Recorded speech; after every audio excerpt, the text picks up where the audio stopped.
Now we're live. Yay! After our abrupt, sudden end, and now we have no questions to ask. What do we do? How do we function? Oh my I God. don't know. Oh, are we going with the new questions? Are we completely scrapping the old ones? We're gonna have to go for a new chat because yeah. Okay. Let's just There's see. a new chat. Might as well start from here. Okay. No. All right. You know what? I'm going to copy and paste that to myself. Actually, can you link it to me? Not in the group chat in here, but on Facebook. Sure.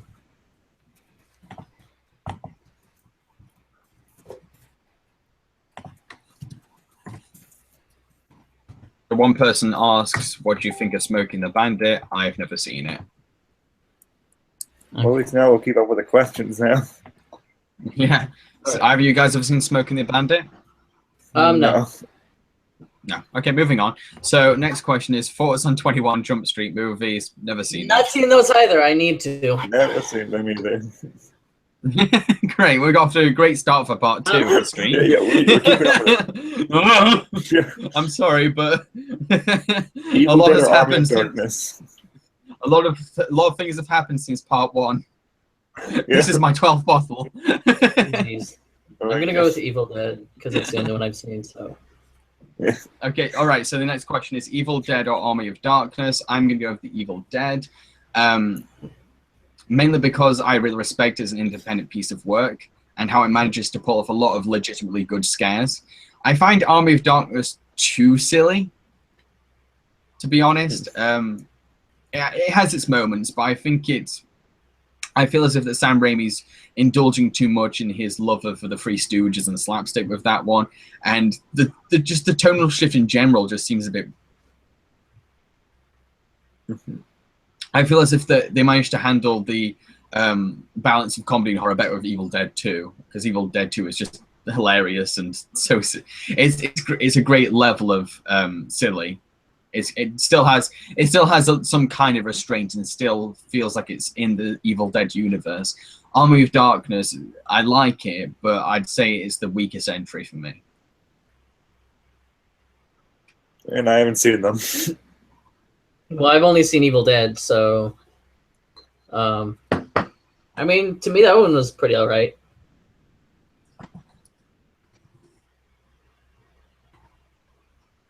Next one. Get back with me, sorry. Thoughts on The Secret Life of Pets? Okay, so I do actually have thoughts on that. Just bear with me. It's second. Technicals. You guys can talk about Secret Life of Pets. I'm trying to do a bit of technical. Okay. I've not seen Secret Life of Pets. I kind of want to though, but It's a nice movie. It's basically sort of Illumination's Toy Story movie. I think Okay. That was cute animals. I think that's one of my problems with the film is that it just feels too similar to Toy Story. Like Yeah. it's not really trying to go for its own thing. It just feels so familiar. Again, it's just like you said, it's just Toy Story but with cute animals. But I still thought it was okay, and it did make me laugh quite a few times. So again, it's possible. It's an okay possible film. It's nothing fresh. Yeah. That's what I think Cute too. animals. Okay. I think that's everyone. Did you ever watch Thomas and Friends growing up? Yeah, I think if that's one of the versions of Thomas the Tank Engine, I don't know. I grew up with Thomas the Tank Engine. that's what it is. Oh right, okay. Is that the American name or something? Because it was just called Thomas the Tank I think Engine. so. Yeah. Yeah, we just call I it think Thomas there the was Tank kind of Engine. like, I think they kind of just made another season of the same show and just called it Thomas and Friends. Yeah. It sounded like that. Yeah, I grew up watching a few episodes of it too. I'm more in stuff like that, not Thomas as much. Yeah, it was pretty awesome. Okay, from the Dragon Critic. Hey man, how are you? Is that directed at me? Yeah, I guess I so. think so. It's your channel Okay, after all. I'm okay. It's the weekend, so I'm happy. I'm actually, yeah, I'm quite excited for the weekend. I've got some good plans. Plus, I get to work on the next episode of Jambareeqi Reviews, which is a review of Lilo and Stitch. I watched that one with my friends Jimmy and Callie, and like, yeah, it still really holds up. But I'm not going to go into too much detail. Wait until the review, which should be up on YouTube on Monday. Nice. Or Tuesday. As long as it's up before the end of the month, I'm happy. Yeah. Okay. Yeah, now I can pay more attention. That's on ABC's Once Upon a Time. Not seeing it. No. I want to. I know my mom and my sister did have, and my mother used to watch As the World Turns and All My Children when they were still on air, when the soap channel was still a thing. She watched them religiously, and now I guess her fix for that is Once Upon a Time. So I have friends that are really into it, but I think the only thing that puts me off is that it looks like Disney canon taking itself too seriously. Yeah. Maybe it's just assumptions, but it just looks like that to me, which it just isn't my cup of tea. I don't like Disney canon getting too serious because it's Disney. It's meant to be a bit whimsical and silly. So yeah. Like it's as if it's trying to be adult and edgy, and that's just not Disney. Yeah, it doesn't. That's not Disney. I think a lot of what they're doing, I think they're just trying to.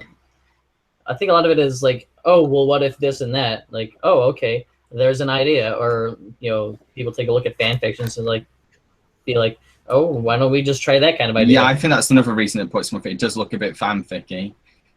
And I think it seems, again, these are just assumptions based on what I've seen and clips I've seen, images I've seen, trailers I've seen. It looks like the whole novelty lies in seeing Disney characters in live action. Yeah. So another question. Sorry. And it kind of has a little bit of an Into the Woods kind of thing going for it. So I know a lot of people who love that musical would at least take interest. Yeah. I've not seen it, Into the Woods. So another question is, worst movie that you've ever seen? Mine, everyone knows mine. I wish everyone could be like, everyone that was watching could all say it at the same time. It's Tiny Robots. 45 minutes of robots talking to each other about what's going outside. That's honestly all it is. And the thing is, yeah, it's probably not as offensive and putrid as a lot of bad animated films, but I think the thing that frustrates me is that it just doesn't care and it abuses the art of animation cinema, the thing I'm passionate about. It just it exploits and panders, and I'd rather see a film made by someone who's passionate about the film they're making fail, because then it's interesting. It's falling apart, but it's fascinating, and you can see that the directors are at least invested in what they're doing. With Tiny Robots, there's no passion. And there's no personality. That's the biggest problem. It's a film of nothingness. And I find that much worse than a film that makes me legitimately angry because of something noticeably stupid or offensive. Yeah.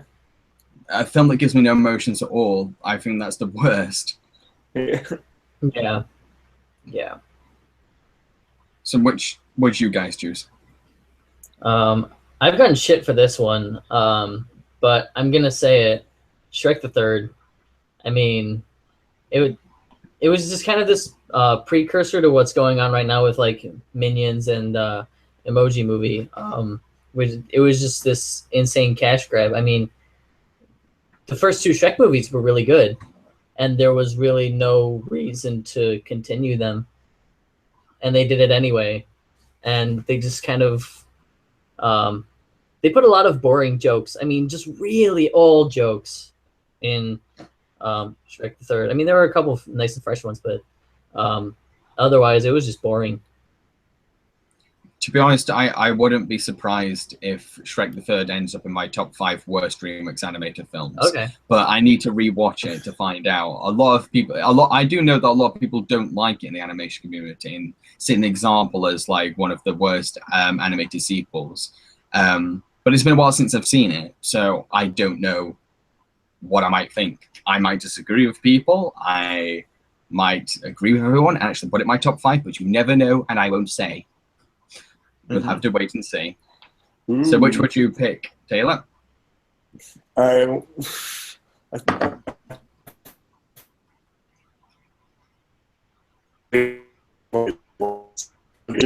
everything about it, tend to boring, annoying, so bright and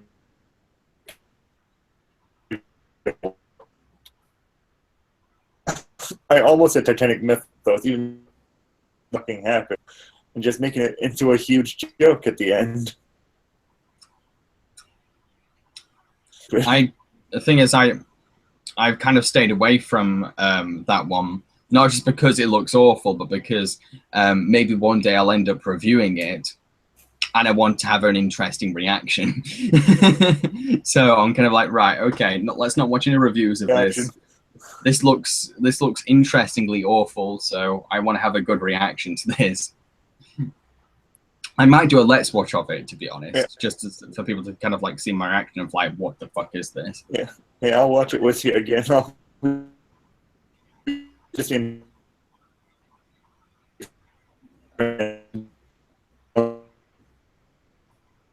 surprise for you. Right, so another question is, do you guys like My Life as a Teenage Robot? That was the era of Cartoon Network where it was after my parents took satellite television from me and my brother because all we ever did was watch cartoons. Yeah. So that's not my generation. Well, I remember My Life as a Teenage Robot a lot. I'm going to say it gets a lot more hate than it really deserves. The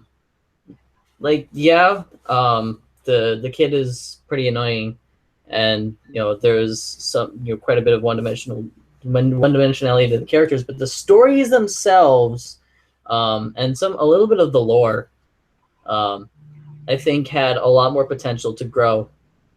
And I was a little disappointed to not to see that show live up to that. To me, it was kind of like a light version of Samurai Jack. Yeah. That's one of the shows I need to get into. I saw bits of it. My brother got really into Samurai Jack, but I only saw bits now and again. But what I saw was really interesting. But back then, it wasn't my cup of tea. Yeah, it's thing for me.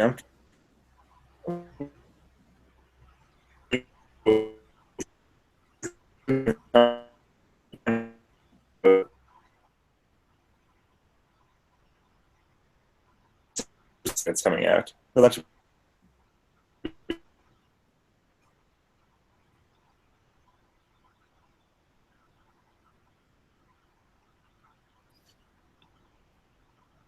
No, I'm sorry, my internet's been weird.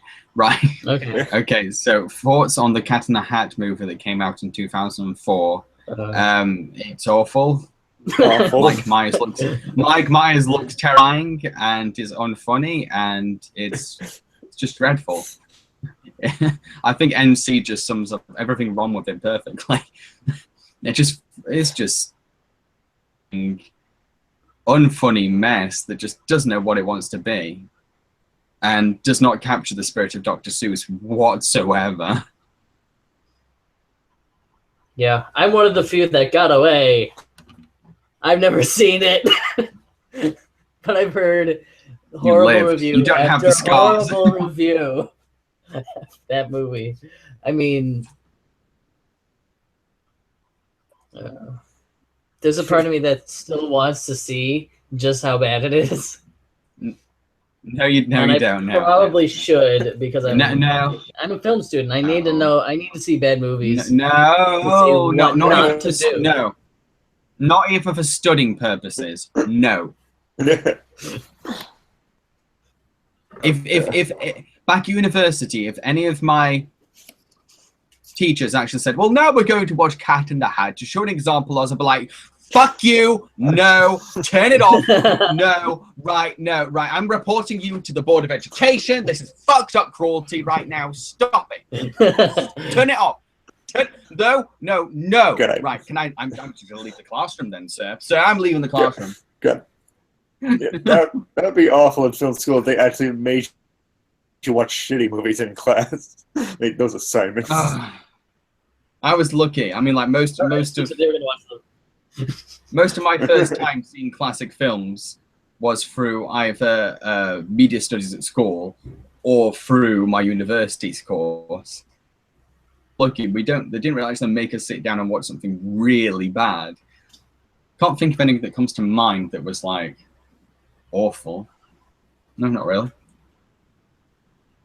Anyway, so next question is favorite Ralph Bakshi movie. I'm going to go with American Pop. I think it's one of those rare films where it makes the rotoscope work, and I really love the idea of following different generations of a family and how they all connect spiritually. And yeah, I think it's his strongest film because it's got the slickest production values, the best story, some of the best animation. So yeah, I'm gonna go with American Pop.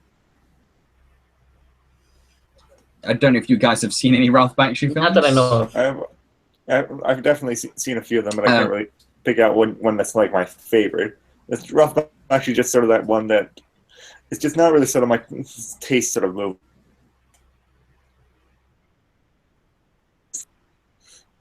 And that just sort of like epitomizes his style to me.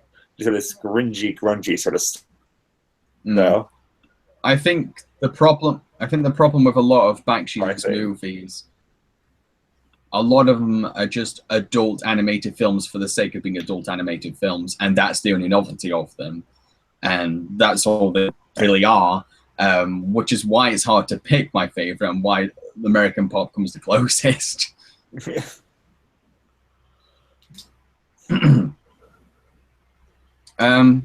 So yeah, next question. Favorite Malcolm in the Middle episode and joke. Can't pick one. I remember the show.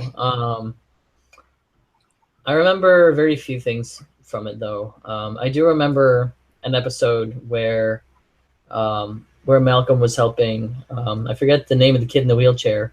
But things just got really twisted around, and I think Steven ended up like being the boss of everyone. So that was interesting to see. But other than that, nothing particularly funny that I remember.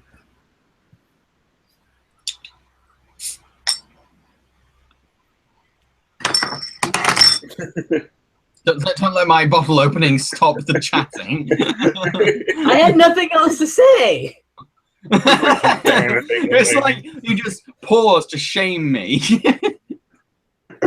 Only one drink. Bad boy. We are of a superior force, but we are sober. Well, I need to work after this because I am responsible. What's responsible? I don't know what that's a big word. It's too overwhelming for me. La la la la la. Another question is thoughts on Fuller House. I didn't even watch Full House, so I don't really care about Fuller House. No, don't know.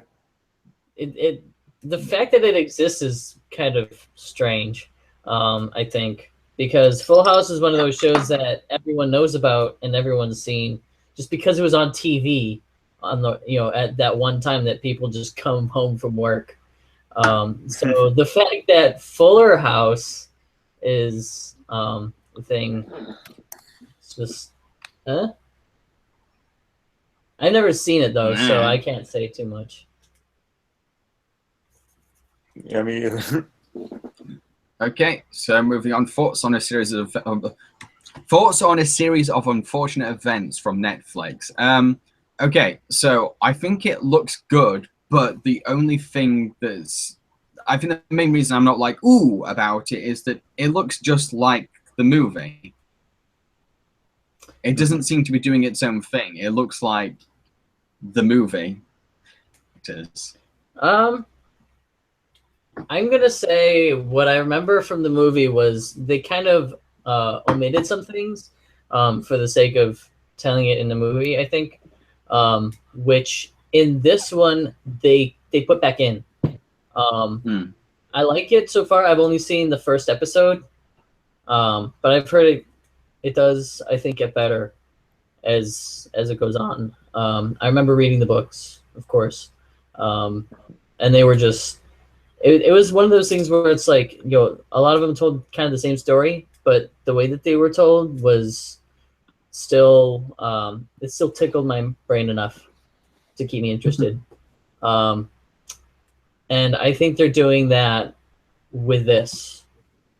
And just to see it all come together in the way that the books were done is really nice to see. My only issue is that Lemony Snicket shows his face. They had made a point, such a huge point, of Lemony Snicket being just totally obscured, by whatever means. I mean, no face, no, whatsoever. And of course, the fact that the guy playing Lemony Snicket, he's known for his voice. I mean, of course, he's known for from most people, but.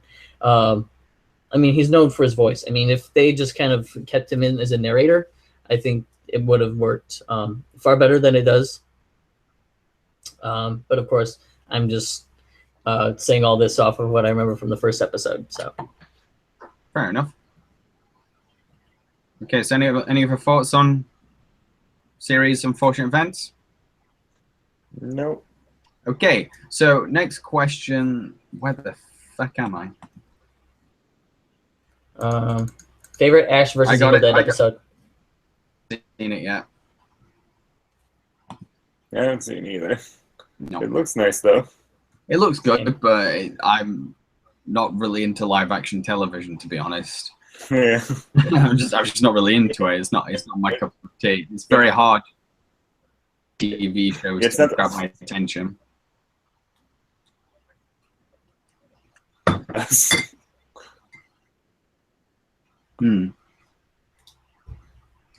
Okay, so what do you think of the designs, effects, visuals, and character animation in Disney's Moana? I love it. I love so many things about that film. To be honest, the thing is, I don't usually want to re-review a film I've already reviewed in a vlog review because I want to talk about yet and get to and address, and especially because I don't get to make as many videos as I used to because I've got a full-time job now. I've kind of got to be a bit picky, but if I was to re-review a film, I'd love to re-review Moana with actual footage, full footage from the film, and to really dissect it, because there's just so much more stuff I could touch upon, and there's just so many things that I love about it. But in terms of designs, effects, visuals, character animation, it's just phenomenal. Mm-hmm. It really is. It's not just in terms of like looking really colorful and bouncy like any other whimsical Disney film. Its dramatic acting is just stunning.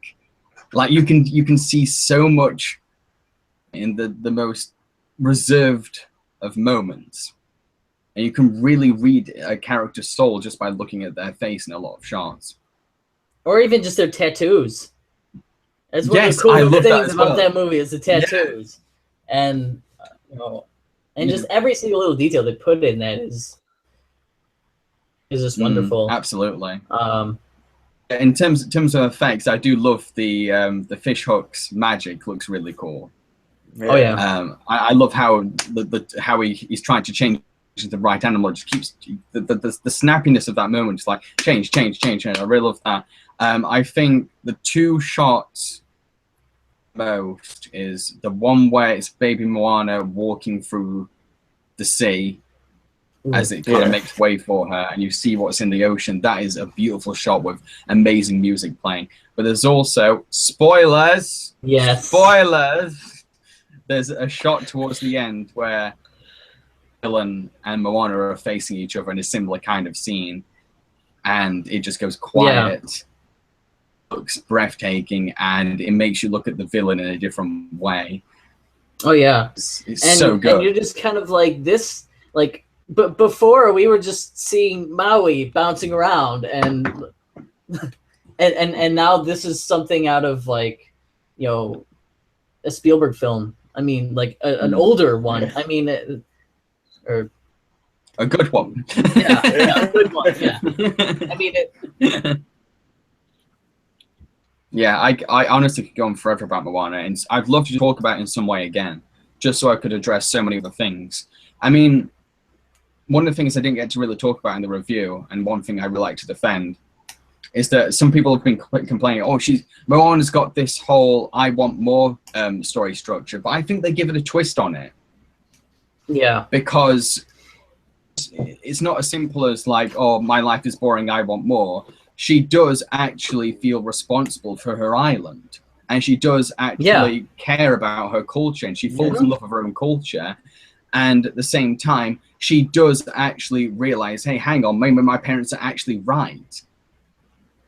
She does look at everything at different. That's what I love about her as a character, is that she looks at everything at different angles. Before she ventures out, she's not reckless. She's kind of like, okay, I'm going to look at everything. I'm going to give this a try, see what happens.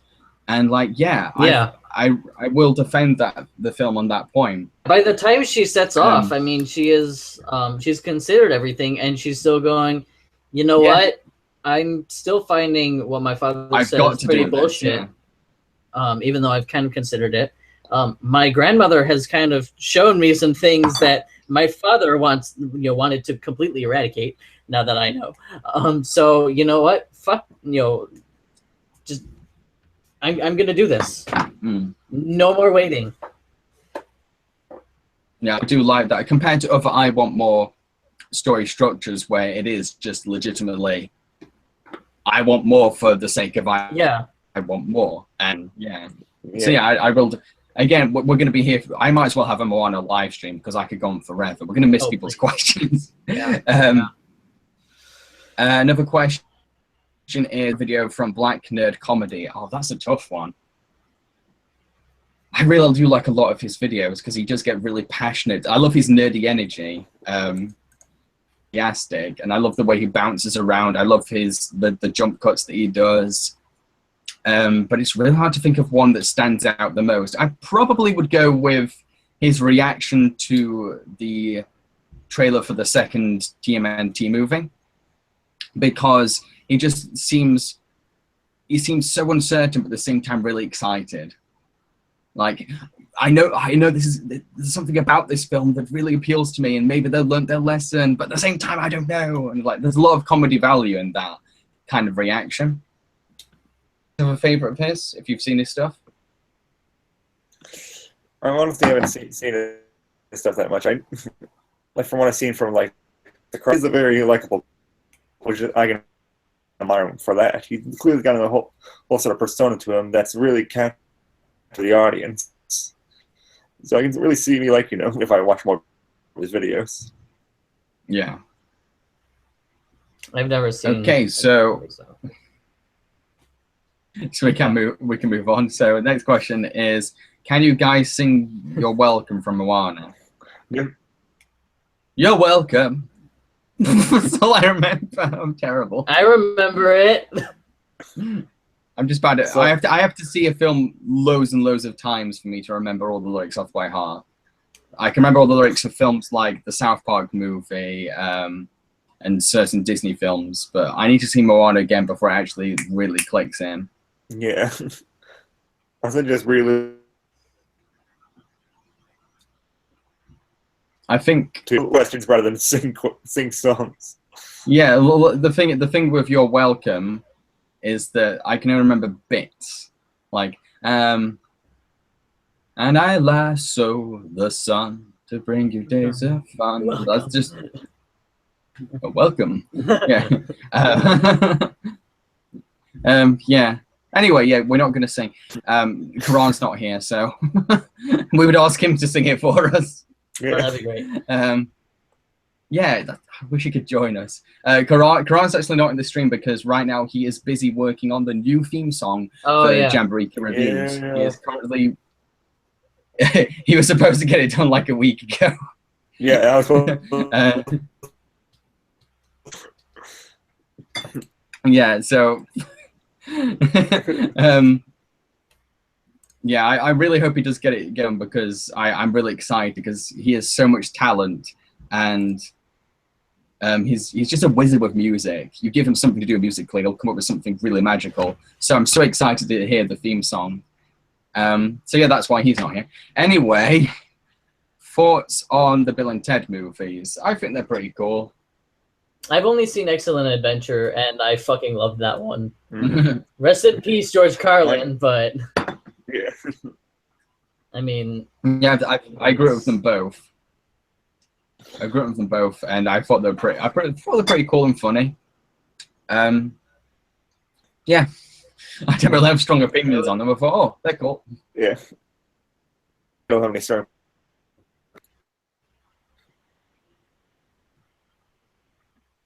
Yeah, we're skipping pizza pie questions. Nearly every stream I do, everyone's asking about pizza pie. Okay. It's like Mars bars, but I eat everything. I get pizza pie. I get pizza pie in streams. Question: Are you going to?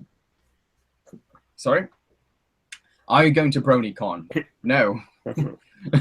Not really got any plans to go, to be honest. Because the thing is, I mainly want to try to go to more conventions where I have an opportunity to do a panel. Especially if I'm going to go to a convention that's outside of my country. I want to go all the way there and be able to do some kind of event or panel and like meet fans and stuff. So yeah, I'm very fussy about the ones I'm going to, unless I'm going with a bunch of friends that I really know. Well, I did try to go to a convention in Manchester, but I got ill the same week, and I felt awful. I felt so bad for it. I was like, oh, I advertised this. I was going to be at this convention, and I felt really bad for that one. But yeah, you guys going to BronyCon? No. I don't know when it is, but I have LAGC, Gen Con, possibly Anime Expo. There's another convention and Alcon. Like that's insane for this year. Yeah. To be honest, right now I'm just trying to find a job so I can get to these cons. I think at the moment the only one I've really kind of like I'm very certain I'm going to is SunnyCon in Newcastle. I did ask to do a panel there, but they said that my panels are too similar to the ones they were going to be doing. But I'm going to go there just to hang out with some friends that I only get to see at conventions. But I really want to go to a convention in Canada so I can meet Taylor. I want to go to a convention in Texas so I can meet Karan. Because most conventions, it's very difficult to get a panel at them. I was looking for Alcon. I was looking for Alcon because like they were very open about fan panels and like you could do anything at them and they'd be happy for it. So you're not doing a panel at Alcon this year? No, I'm not even going to Alcon this year. Ah, okay. Sorry. All right. So it's just SunnyCon so far. Yeah. We'll see what else I can go to. So another question is thoughts on Ren and Stimpy party cartoon. I've never seen any Ren and Stimpy, so I know.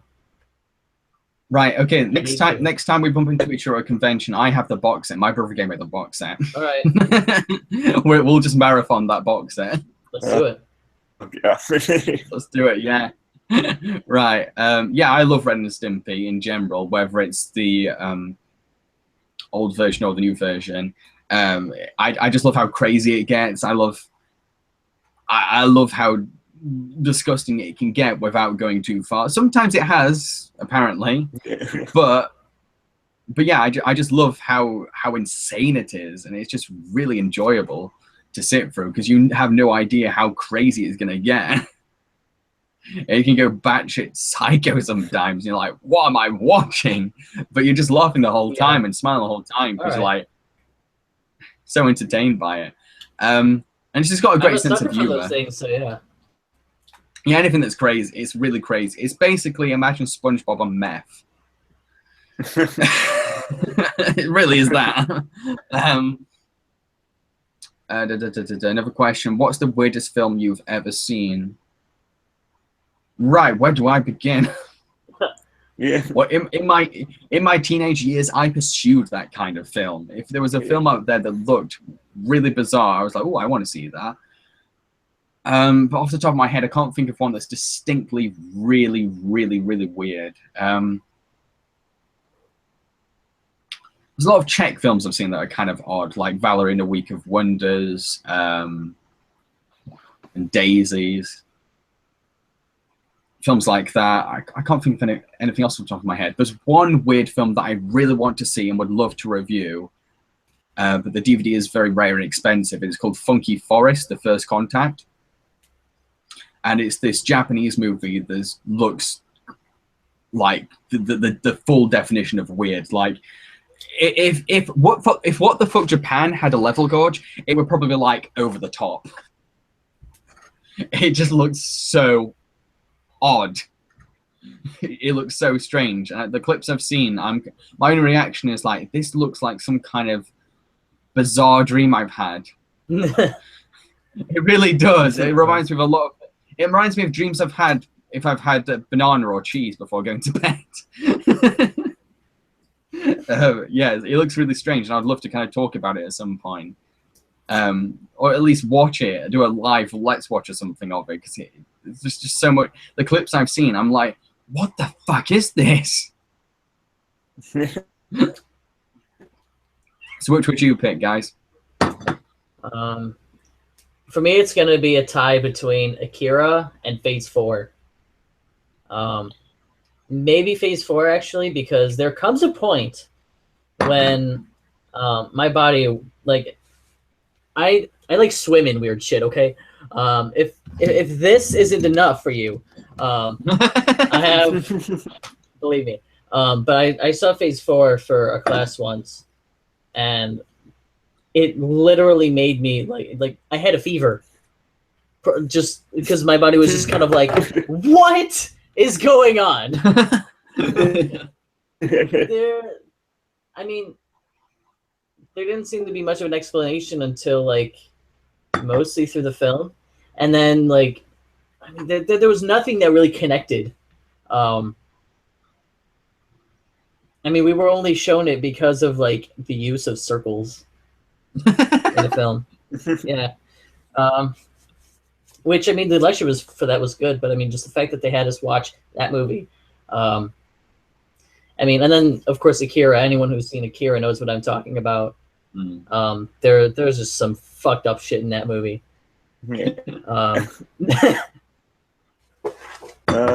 I guess for me, just the weirdest one would have to be Where the Dead Go to Die. That's the most freak I consider weird. Insanely boring too.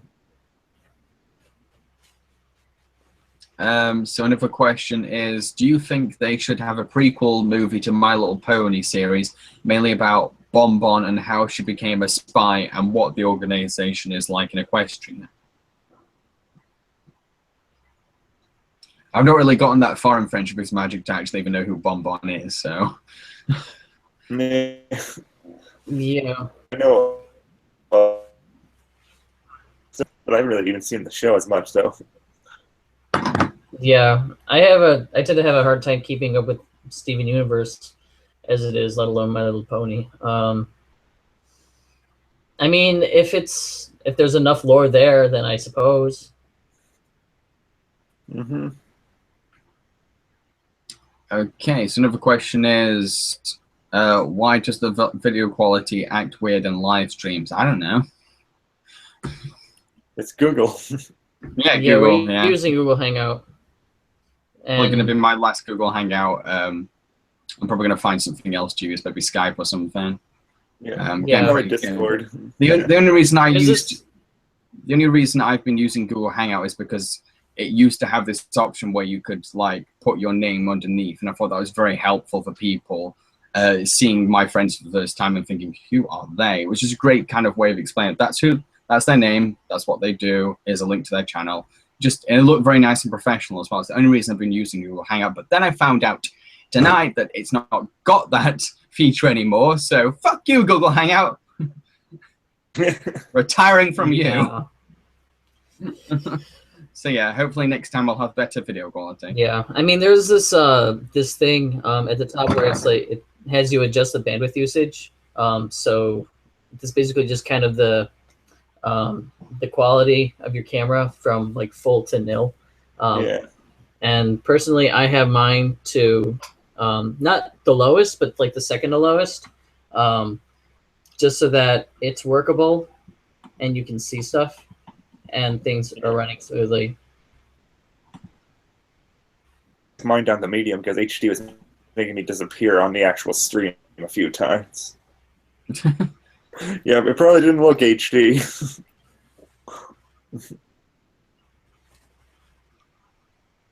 Okay, so another question is, do you like The Office USA? I like the memes. I've not even seen the show though. Yeah, same. I've seen a few episodes. They're the ones I've seen are really great. So yeah, I like it. Like I've said before, I'm not that into live action TV shows. So, thoughts on Horton Hears a Who? Right. Oh boy. Okay, this is actually one I want to get around to reviewing. I find it so boring, so tedious. I caught it one Christmas I caught it on TV one Christmas, and I just felt so drained by the end of it because most of the film just drags itself on for so long.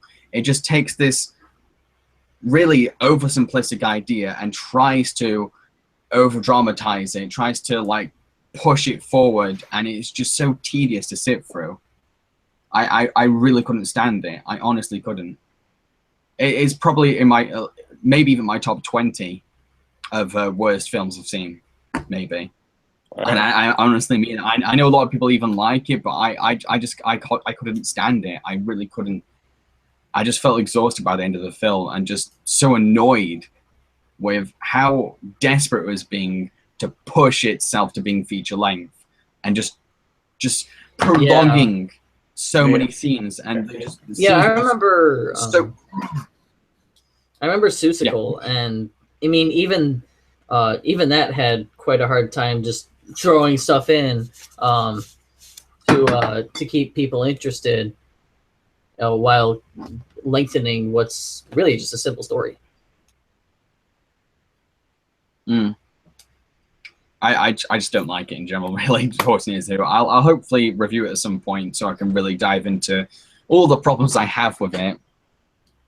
And the thing is, people say, "Oh, it's the only good Dr. Seuss adaptation." Well, I'm like, well, fuck me then. Poor Dr. Seuss.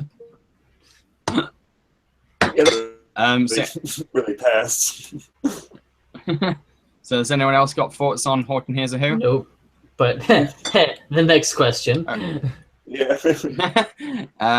Thoughts on the Lorax movie that came out in 2012? Not seen it. I haven't either. No, don't want to see it, especially after seeing Horton. It's a soulless. The Lorax shore just stretched out again. They said. Yeah, that's it. So, anyone else got any thoughts on Lorax? No, I don't think you two have seen it. So. No. So let's move on. What do you think of Seth Rogen making a sequel to Sausage Party? It seems fine.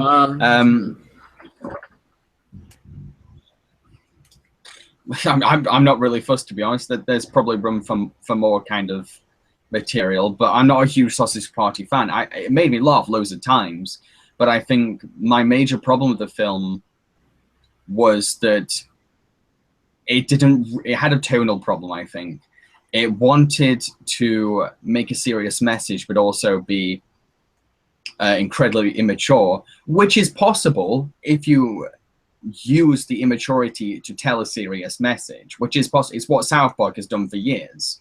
But it fails to do so because what it does, it goes, right, here's a really silly, immature scene full of sex jokes, and stop everything, right, serious monologue about religion. Don't forget that. Okay, now the dick joke. It just jumps in between those two tones instead of utilizing one tone to get across its message. Okay. I haven't seen it. And there's a reason why I haven't, and that's because I haven't gotten down to torrenting it. It's the one movie that I have vowed that I will actually torrent, because I will not give a cent or any amount of money to the people that made it. Yeah. I completely understand why you'd make that decision. Yeah. A sequel? I have no idea. It seems to me that Seth Rogen as like a director doesn't quite hit the bar that of him being an actor.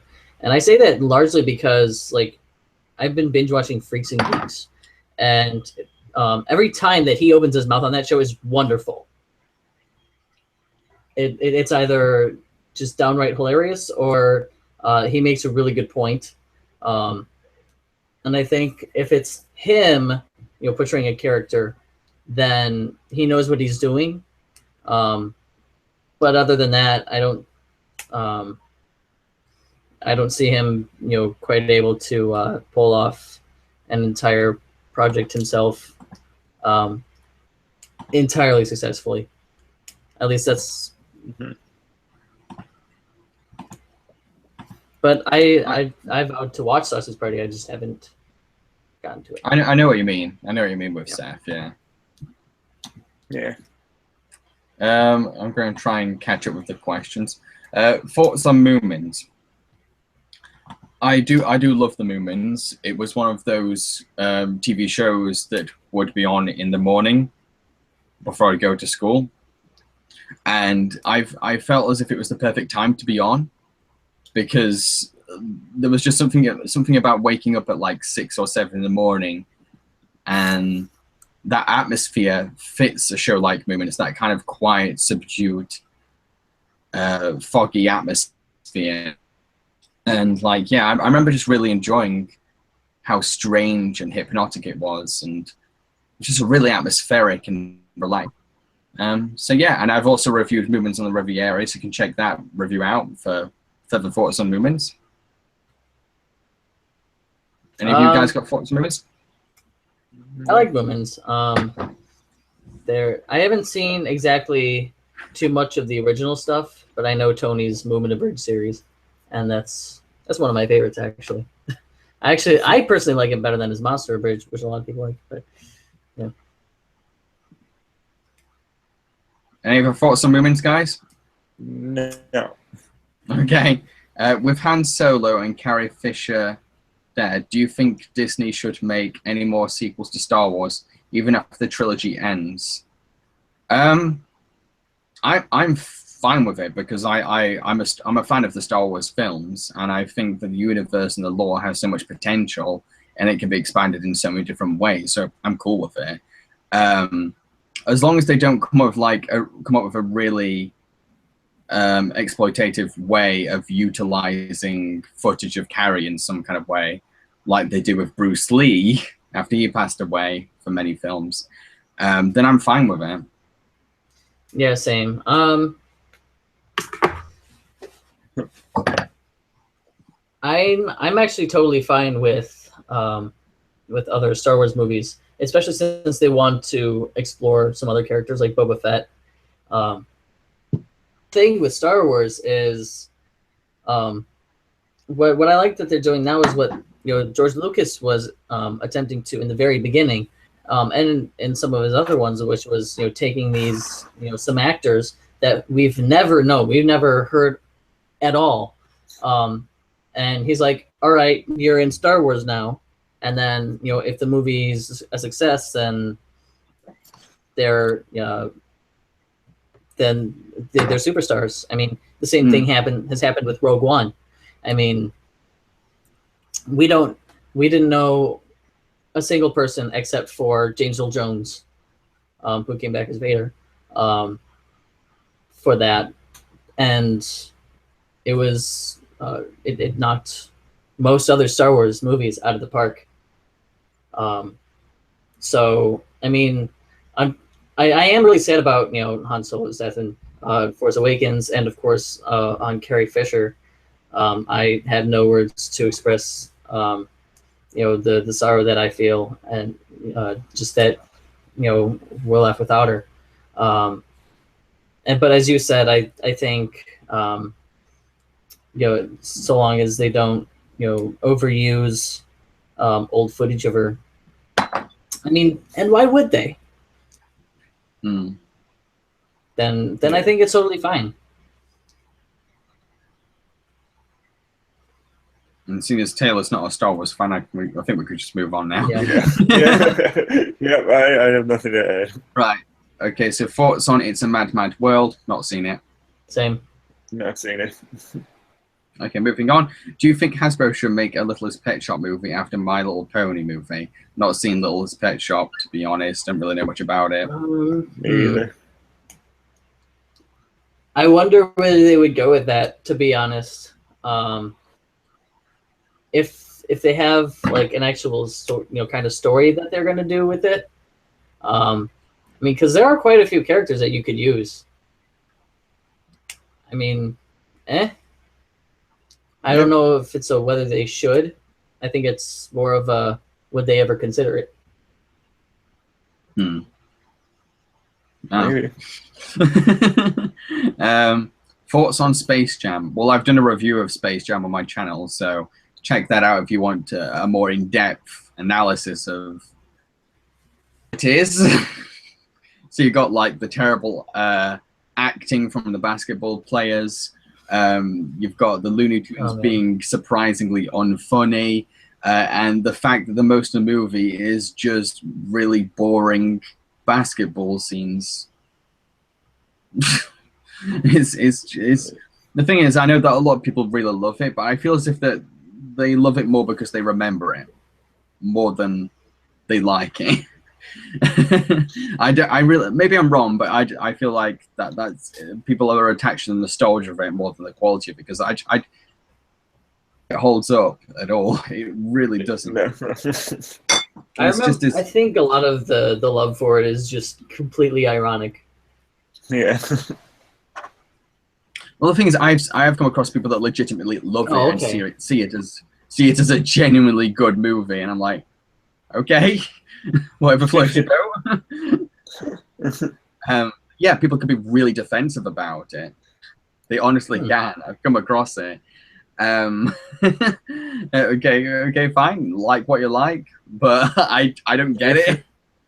I honestly don't get the appeal. I just found it so boring to sit through. So boring. Really unfunny as well. So has anyone else got thoughts on Space Jam? I remember it, that's all. I remember it too. Yeah, I remember it too. It was just there.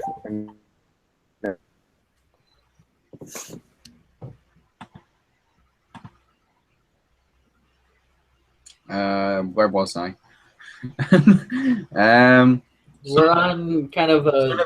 I've got one. So it's right. So it's Son of the Mask, or Inspector Gadget, or Cat in the Hat. Well, the thing is, I've not seen The Mask.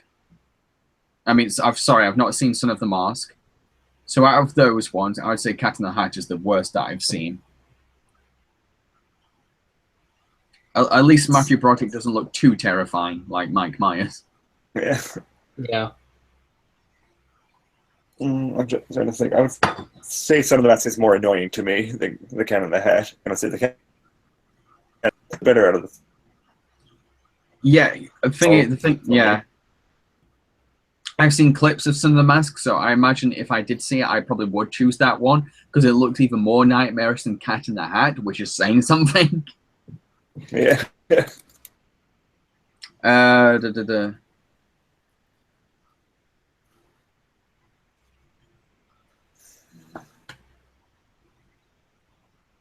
Oh, right. So there's this one here. This one's for Ian. Do you think they? Yeah. Right. Yeah. Sorry. This question's for Ian. It says, do you think they should make a Gravity Falls, Rick and Morty, and Star versus the Forces of Evil crossover? Huh. I've considered. I've thought of Gravity Falls and Rick and Morty kind of playing show tag with each other.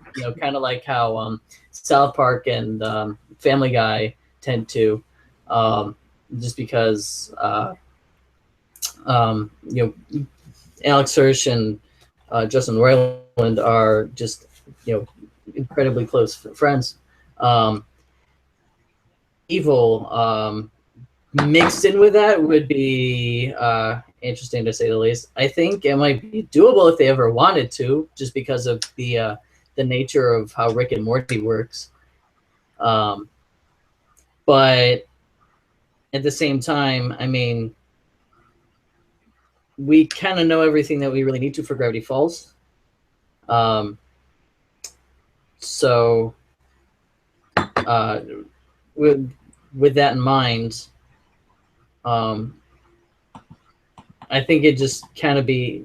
I think it would be end up as one of those projects where they might get excited for at the beginning, but then just kind of lose track, and then the end product is just half of what it really wants to be. So ultimately, I would say no, even though the idea is really interesting. Okay, so another question is thoughts on Inspector Gadget 2. Not seen it. Yeah, I haven't seen it either. I mean, I've seen the first one. I remember that one being pretty okay. I'm not entirely sure why they would do a second one, especially since Matthew Broderick is so old now. Well, they got French Stewart instead of Matthew Broderick. Yeah. Oh, yeah. So another one is, which is worse, Freddy Got Fingered or Where the Dead Go to Die? I'm gonna go with Where the Dead Go to Die. That's okay. That's pain. See, the thing is, Where the Dead Go to Die is that's really painful to sit through because it's not just boring. It's miserable. It's a really mean-spirited, groggy film, and like by the end of it, okay, I just felt like crying because I just felt like, oh my god, I'm both bored and sad. Freddy Got Fingered. I didn't mind as much because I was just confused. Yeah. I was like, okay, is this Tom Green's idea of comedy? It's like an alien's idea of what comedy is. It's just so strange. All the creative decisions. The thing is with Freddy Got Fingered is that at least it's fascinatingly bad because you kind of wonder what is going through Tom Green's head for every decision in that film because no one acts like a normal human being whatsoever, and it's so strange. Plus, to be honest, there's actually a shot in the film that I legitimately like. There's this one shot, and I think it's right at the beginning of the film, and it's just Tom Green's character laid on a bed laughing and drawing, and like the sun is shining on his bed, and there's like a real nice guitar kind of music, and it's a nice moment that I really kind of liked. And I think if they played the film seriously, it could have actually been a legitimately good drama, maybe. That's probably just me. So, which would you guys pick? I've not seen either, but I've seen clips of Freddy Got Fingered, so I've Daddy, only would you seen. like some I sausages? mean, I know I know how Daddy, fucked would up you that like movie some is. sausages? See that? Yeah. Look, Daddy, I'm a farmer, Daddy. Yeah. I can only say Get that it. because because that's the only one I've seen. But that other one, I've seen reviews of it that looks so irritating. It's really. I think that I will admit, there's one scene that did actually make me laugh, and it's the bit where honestly, yeah, there is a scene of. I'm giving 2 compliments to Freddy Got Fingered tonight. Right, there's another scene where Tom Green's character is trying to pitch his new cartoon series to a producer, and the producer rejects it. And he's got like a toy gun with him, and he's like, "Oh, you don't like it? Oh!" just I don't know. There's just something about that that's kind of funny to me. Probably just me, but like, I just found that bit probably because it was just so sporadic and came out of nowhere. So yeah. Anyway, next question. Thoughts on Batman vs Superman? Not seen it. Not seen it. Same. Okay.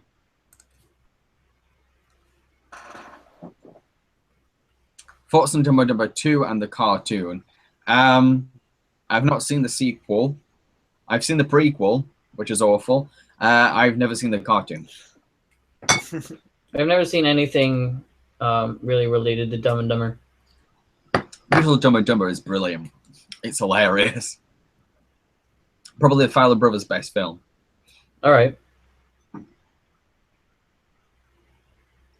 But it's not really saying much considering that the Fowler Brothers haven't made many good films. So yeah, anyone got any thoughts on Dumbo Dumbo 2 or the cartoon of Dumbo Dumbo? Okay, moving on. Have you guys heard about Shrek and Toy Story getting another sequel? Yes. Yes. Don't really know much about them. Yep. Yet, to be honest, to really say anything. I'm not as up in arms about Toy Story 4 because I love the characters, I love the universe, I love the people that make them. It's like, if you're going to make more material, go for it, whatever. I'm not going to get upset. Yeah, the 3rd film wrapped up nicely, but that doesn't mean that carrying it on would tarnish anything. I mean, like, the people at Pixar are very creative. And the thing is, their main role is, as long as we can come up with a good story, we're going to make a film out of it. So I do trust them. Yeah. As for Shrek 4, I'm on board with that because it feels like the 4th film didn't really feel like the end.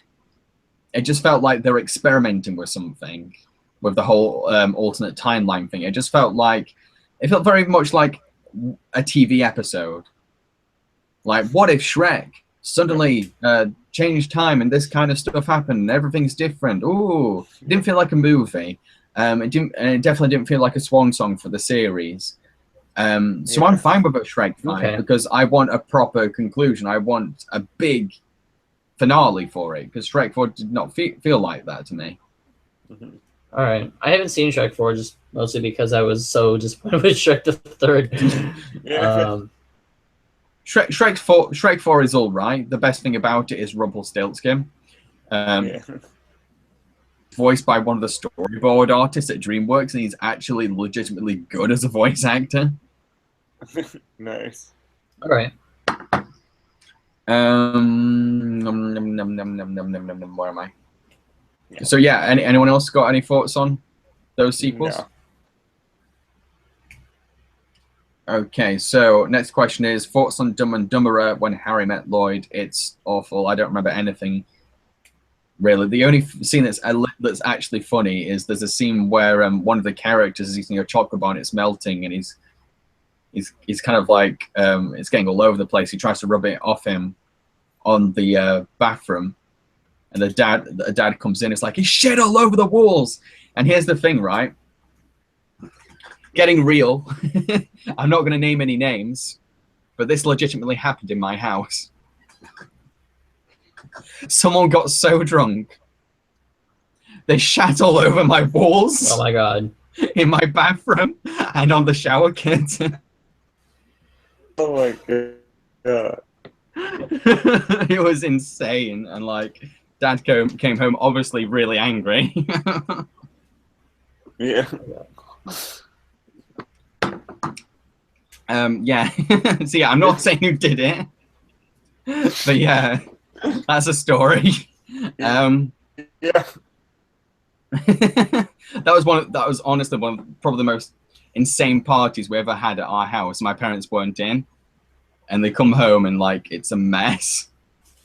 We were not allowed to have a party ever again. I won't be surprised considering that we let someone shit all over our walls. Right, so what's another one? Oh, so yeah, by the way, are you guys any thoughts on the Dumb and Dumber prequel? No, I haven't Right, seen okay. Favorite Tom and Jerry episode for Why Boy? I don't really know Tom and Jerry well enough to really pick out a specific episode. I do like Tom and Jerry. It's just not a specific episode where they that I could pick one out easily. That's the thing with Tom and Jerry is that they're very formulaic episodes. You kind of just go for the same thing each time, in different creative ways. There's not really an episode that stands. I think the only one that comes close is the one, I think it's called the Cat Concerto or something like that. And it's all about Jerry being stuck in that piano and Tom's trying to play it. That's a classic cartoon because it's got a distinct story happening. It's not just Tom chasing Jerry throughout the house. It's very creative and different. That's the only one that really stands out to me. Kind of going off of what you said, my favorite does have a story to it. It does have the whole, cat and mouse chase to it, but it has Jerry bringing up this other little mouse, and it's called Touche Pussycat, and basically there are these moments where Jerry will kind of teach this little mouse to do stuff. He'll try and teach him a certain way. The little his little pupil doesn't do it that way, and then Jerry goes in against Tom trying to do it. He gets completely wiped, and then the little mouse kind of goes up against Tom in his own little way, and he's the one that defeats Tom each time. I think there's even one time where they're fighting, and then Jerry gets Tom. He slams down onto this metal girder where he leaps back up, only for you to find that the sword the pupil has is sticking out, and he says, "Touche, pussycat." I think I do remember that one actually. Yeah. Yeah. Okay, so another. Yeah, it's all in French. I think I do remember it actually. Yeah. So another question is thoughts on Trolls. DreamWorks animated film. Not talking about it. Okay. I kind of want to. I've seen mixed things on it. I saw the soundtrack for it was at the top, because that was, I think that came out around the time that the Hamilton mixtape did, and I was seeing that everywhere along with the mixtape. So, any thoughts on Trolls, Taylor? I haven't seen it, and I really didn't want to go see it. Just I know about the Troll dolls. I saw that Troll TV show and all, and it was just not something I really wanted to go see. Fair enough. But maybe I'll see it for a review down the line. I don't know.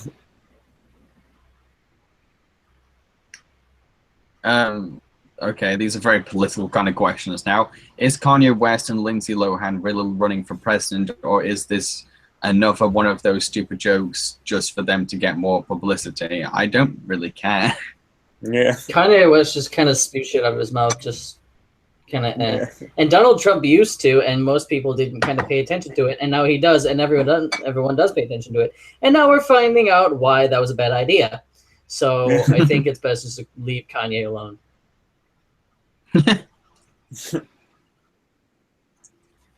Yeah, I'm not really whatever. Yeah.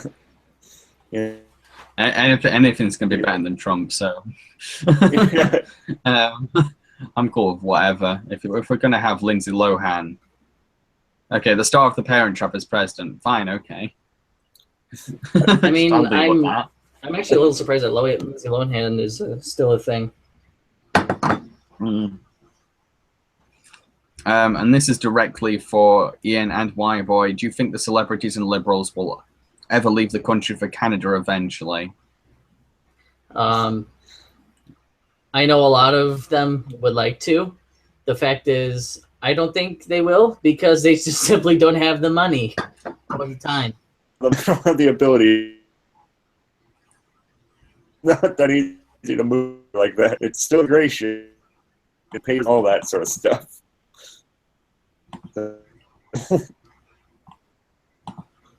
Okay, so next question is back to films. Yay. Instead of onto a subject where we're treading eggshells. Right, so next question is, have you heard of Biodome? Yes, and I've seen NC's review of it. It looks terrible. Yeah. Oh, man. For me. Yeah. Son of the Mask or Ghostbusters 2? Ghostbusters 2? It's obvious. I'll say Ghostbusters 2 because Son of the... Yeah, the thing is, like, I'm one of those people that actually remember Ghostbusters 2 more than 1 growing up. Yeah. I used to find the first Ghostbusters kind of boring, but the second one just seemed more energetic and more my cup of tea, a bit sillier. I just remember more from it as well, to be honest, and it was more colourful. So yeah. Yeah. See stupid question for me to ask you guys, but which would you say, Song of the Mask or Ghostbusters 2? Ghostbusters 2 anyways. I think I might have seen bits of Ghostbusters 2. So I think that one. Y-Boy, have you ever watched Open Season Scared Silly?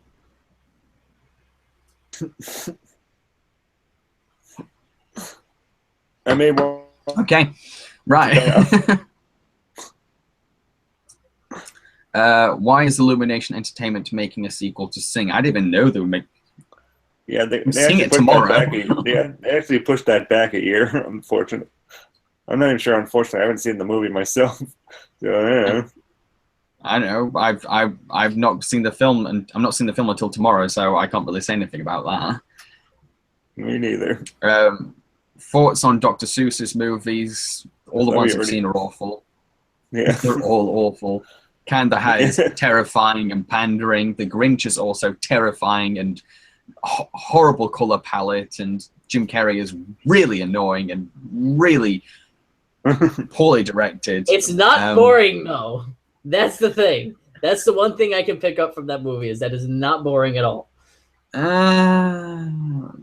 It can get dull at times.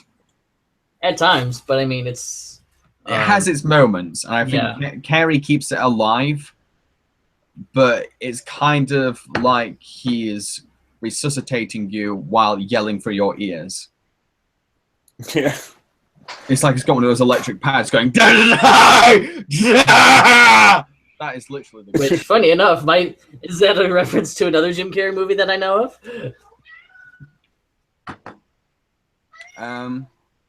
So yeah, can't think of the others. Horton here, who is boring and drags on.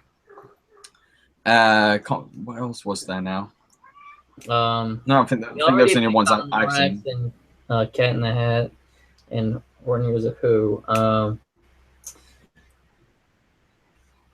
There's only those 4, I believe. Well, okay. There are. I'm gonna say this also, because it's not specific. Could probably go to older films like the Chuck Jones ones. Yeah. But I think they're counting more towards the features. Good point. Yeah. Yeah. So another question is, are you pissed off about the Emoji Movie? The thing is, I wouldn't say pissed off is the right word about the movie itself. I would say I'm more pissed off at the filmmakers and the studio and the attitudes they're having. That's what's frustrating me. and the way that they're marketing the film, the way they're presenting themselves, there's just something really smug about it, and lazy, and as if they just don't care, and it just screams cash cow, and that's it. The film itself, it's like they think anybody outside their office will just go and see a movie just because it has emojis in it, because everyone uses emojis, and emojis are popular. Like, it insults your audience. Yeah, that's why I'm pissed off about it. It's it hasn't even come out and it's already insulting you. Exactly, that's the thing. Yeah, and I've had a lot of flack from people for judging the film before it comes out. But the thing is, I'm just more annoyed at the marketing. I'm annoyed at the idea and the marketing. Maybe the film will be good. I'd like it to be good because I like good movies, and I'm going to have to see it as an internet critic. So I'd like to see it through a good movie. I don't want it to be bad, but it doesn't seem promising because of the marketing. My issue is with the way that it's been marketed so far. And yeah. Hang on, I'm going to have to scroll down a bit to catch up. Do you think animation studios should stop making movies based around popular trends like trolls and emojis? Thing is, I don't think there's the words. I don't think they should stop. I don't think there's ever an idea where they should be put off from, because I think like every idea has the potential to be something brilliant. It doesn't matter. The greatest filmmakers can take the most boring of things and make them entertaining. Oh yeah. So like that's the thing. But the problem with the Emoji Movie is that it takes this idea, which already doesn't have much potential, and doesn't seem that enthusiastic about it. Yeah. So yeah, I don't. It's not. It's the thing is they could have presented this at least saying, hey, you know what? It's a bit like the Lego Movie. Could have gone like, hey, you know what? We're the Emoji Movie.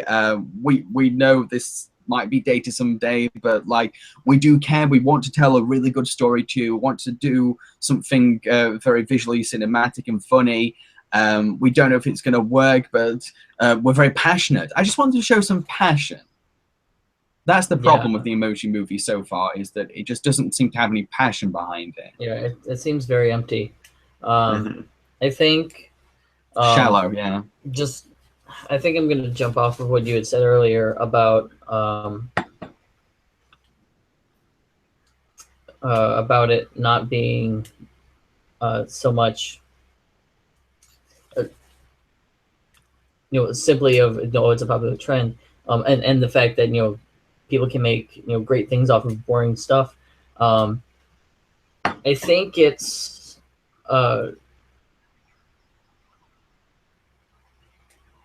they shouldn't do it for the money, I think, and a lot of these seem to be exactly what that is.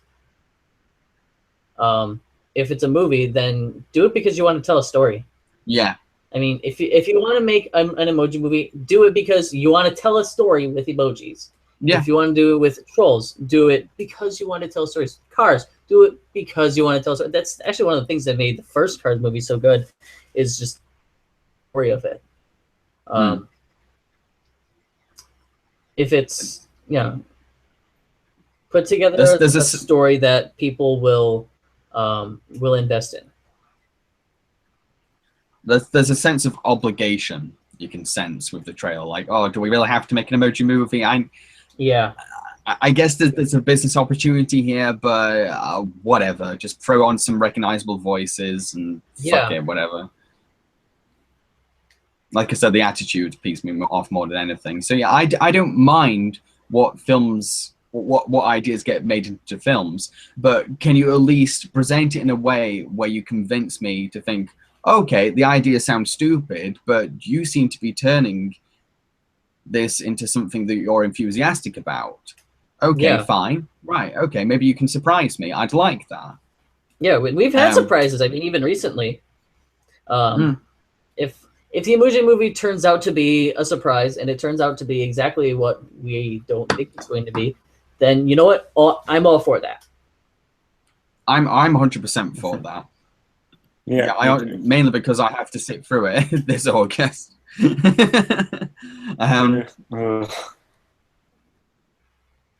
So thoughts on the Land Before Time sequels? I don't really remember them, and the thing is, I've watched a couple of them, and I honestly don't remember what even happened in them. I actually, while on British TV, they showed all the sequels, and I managed to record most of them on VHS, and I'd watch them back, and I just don't remember anything from them. I would at some point, maybe I would like to kind of do like a retrospective of all the sequels, but that would take a lot of time and a lot of energy that I do not have until this becomes my full-time job. Got any thoughts on the Land Before Time sequels? I don't really remember too much from Land Before Time, to be honest. I remember watching them. I just don't remember what I thought of them. Any thoughts, Taylor? Thing to say, I haven't really watched any of the sequels.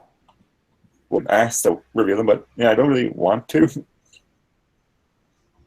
It just seems like a project that would be sort of boring to do. Yeah.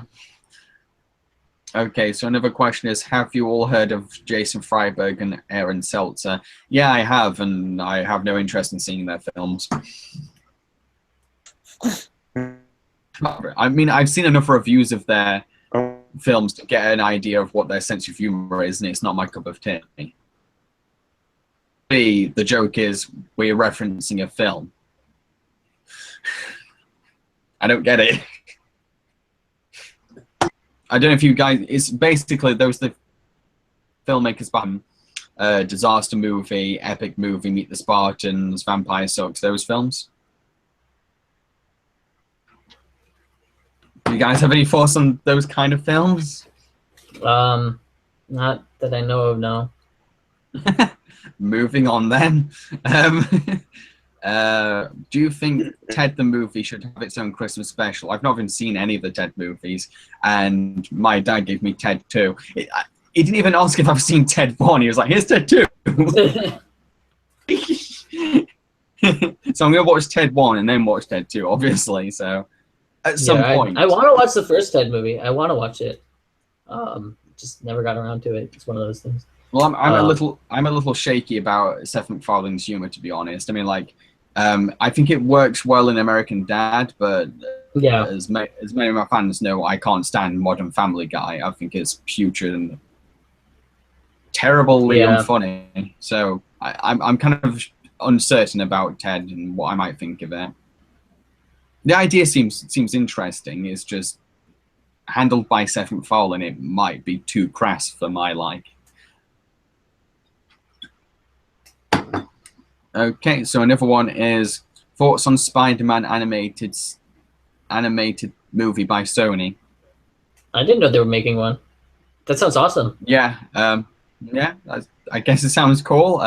Again, I'm not a big, huge superhero fan, so it's kind of like, okay, Spidey's getting a cartoon film from the makers of the Emoji Movie. That sounds really awesome. I'm gonna check it out. Which is better, Archer or Bob's Burgers? I've not seen Archer. I've only seen Bob's Burgers. I did like what I saw, but I didn't really catch up with it. My brother is bugging me to see Archer, though, so I will get around to it. Oh, man. That's kind of like asking what's better, peanut butter or chocolate? Or, like, I mean, it's when obviously both of them are better together, but I mean, it's... That's why you need Archer's Burgers. Yeah, like that one little special they did. That was just fucking amazing. I don't know. God, that's a hard choice. I haven't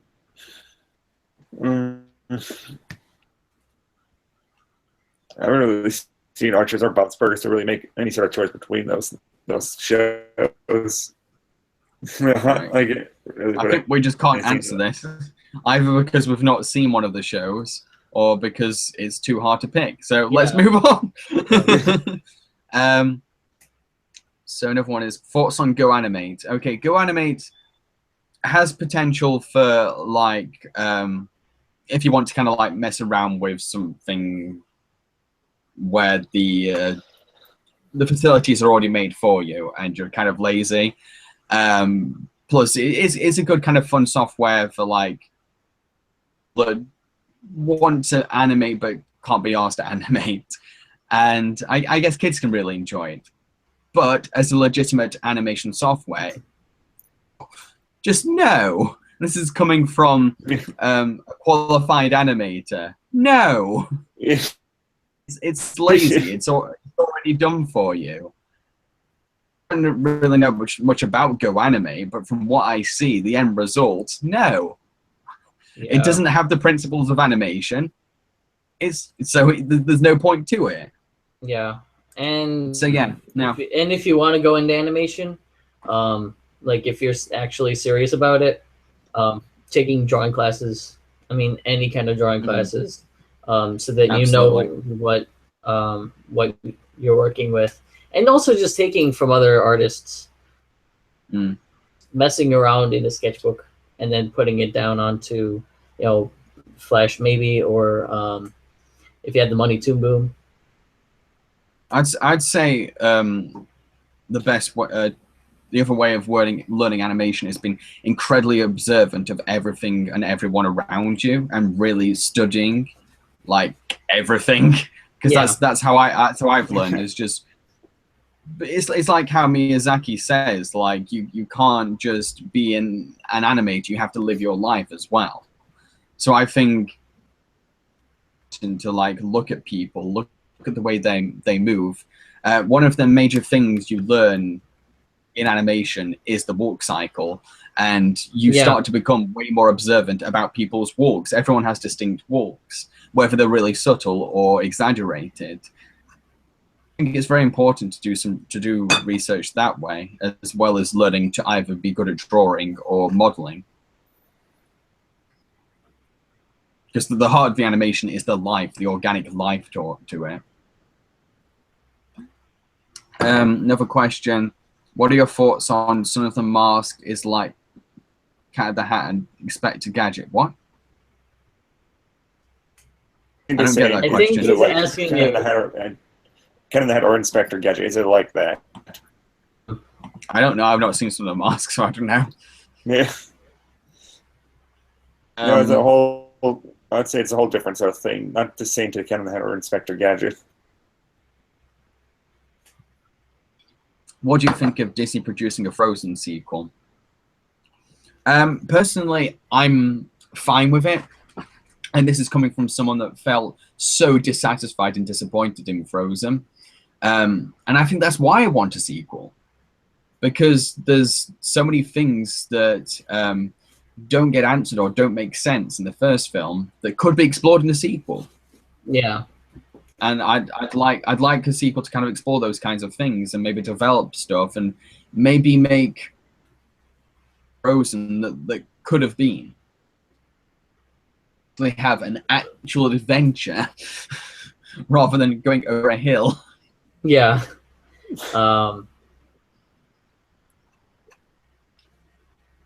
Yeah, I'm honestly pretty fine with it. And the thing is, they're taking a hell of a long time on this, which is usually a good sign. So I liked the little the little short that they did. So it seems to me that they might be stepping in a pretty good direction on the Frozen sequel. Yeah. Be optimistic about it. Like the first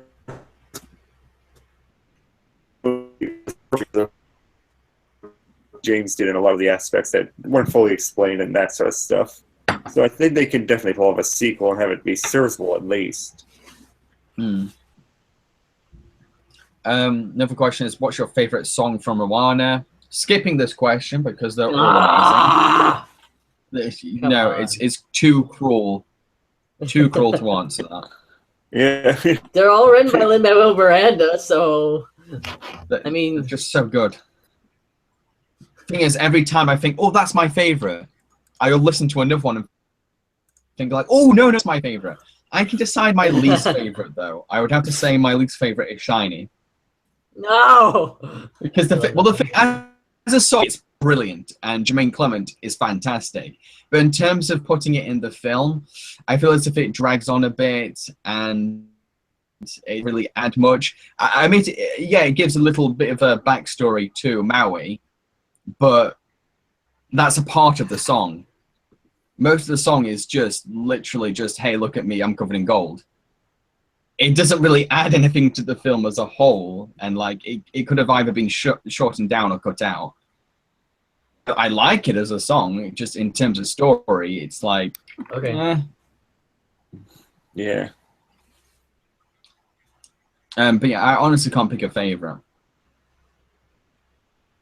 No, I can't. I'm trying right now. I'm thinking, wait, is that no? Well, Nicholas Zonde.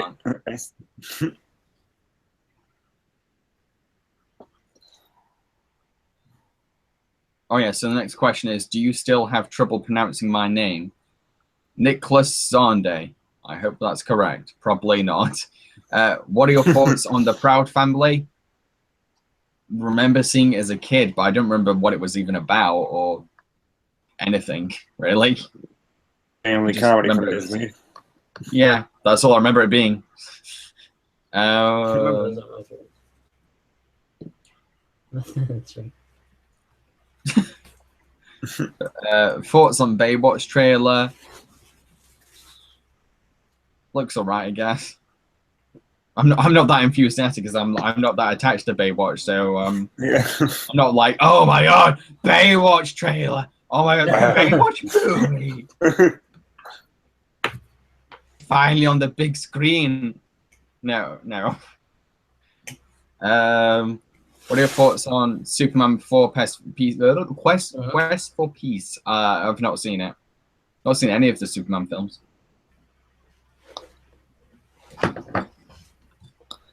Any of you guys got thoughts on either the Baywatch trailer or Superman 4? None whatsoever, honestly. Moving on. Why Boy, do you think Tough Puppy is underrated? I haven't really seen much of Tough Puppy from what I saw it show. From my Fairly Odd Parents put into a show. Just not. I didn't like the stupid parts of Fairly Odd Parents. Then I've seen the first. Yeah, I've seen the first episode. I didn't get it. yeah. I didn't get the idea. So I kind of just. I kind of like Tough Puppy. I think it gets a little too much hate. It's honestly a pretty fun show. It's not boring. Yeah, I don't think it deserves hate. I like I forget the name of the villain, but he was this insane rat character, and he was really fun. Yeah.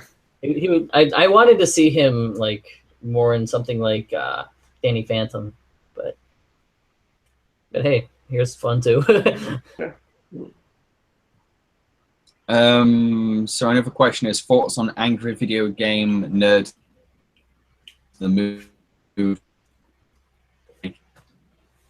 I will see it because I want to see what's been made already. And I can say that I recently got a movie based on a review series on DVD. Arrived in the post today, so I will eventually see a top of the fourth wall of the movie. Oh, nice. Yeah. I'm also intrigued to see the behind the scenes so I can get more of an idea of like independent crowdfunded projects based on reviews. Since it's going the same kind of line. Yeah, so I'm going to get a bit more of an idea about the ground that's been treaded and see how I can go from there. So I will see the movie. I'll give it a chance. I think James Rolfe is a very good filmmaker. I've seen some of his short films, and I think Angry Video Game Nerd can sometimes look very cinematic. So I'm optimistic about it. We'll see. So what about you guys? I remember it. I remember liking it.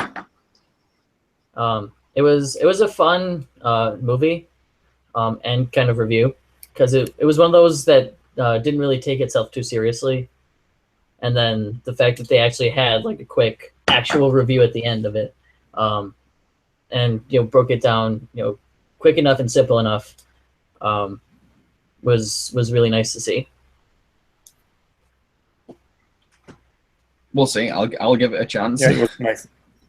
Yeah, I would like to give it a chance and actually see it sometime, but I just haven't done it yet. There are shitty special effects, but I'm pretty sure it knows they're shitty. Like, yeah, I think they're just trying to do that for the old monster movie sort of style of it. Yeah. I think that's James Rolfe loves that kind of. Again, he's a huge Godzilla fan, so makes sense he would want to embrace that style of filmmaking. The question is, Jambareeqi, did you ever like King of the Hill? I still think King of the Hill is on one of my top 10 favorite cartoons. I love his characters. I love its dry sense of humor. I love its satire. I love its commentary on its community and Texan culture. And it's just a really charming, funny show. It's just, I just find Hank Hill fascinating. I know a lot of people find him boring, but I just find it so interesting that he gets so excited about the most mundane things. And I think that makes him kind of sweet. And I like that. Like, I like that he finds a passion in things that we would usually find boring. And it really gives him his own character and makes him seem like he's in his own little world. And I really like that. But yeah, that's the great thing about the show, is that the characters are just so realistic. Bobby just acts like a real kid. Oh yeah, Bobby. I think the only one that might be a little too much of a caricature, but he's still, I think, still my favorite character is Dale Gribble. Dale's just amazing. He's just the weirdest legs. My favorite line from him was, "I blame the media blamers." There was another good quote from him. God, I forgot what it was. It was something about the government. I think nearly everything he says is hilarious. Yeah. As well is that he's actually voiced by one of the writers. Oh, that's okay. It's one of the only acting jobs he's ever done as well. So it's quite impressive that one of the writers with barely an acting experience managed to create such a wonderful, memorable character. Yeah. So any of you guys got any other thoughts on King of the Hill? I haven't really seen it, so I'm not. I love it. Not really. I adore it. I'm a huge fan. I have never most get of the bored season. of it, so, yeah. No, I don't. No, I've watched numerous episodes multiple times, always going back and always still finding it hilarious. And Seek Help, I've not seen it. Any of you guys seen Ren Seek Help? Nope. No, I don't know. No, I haven't seen that. Right, and did you ever see any of the Amazing Atheist videos? I've seen a couple, but it's not my cup of tea. Yeah, same. Amazing Atheist, I think, is a little too far for my tastes. He goes to he pulls out some things that really aren't necessary when debating really anything. I used to watch Repsion until he kind of started going the same route. Yeah. I mean, and then I think it was like with him, I started watching Cameo Bams because he actually put out some really good arguments. And funny enough, his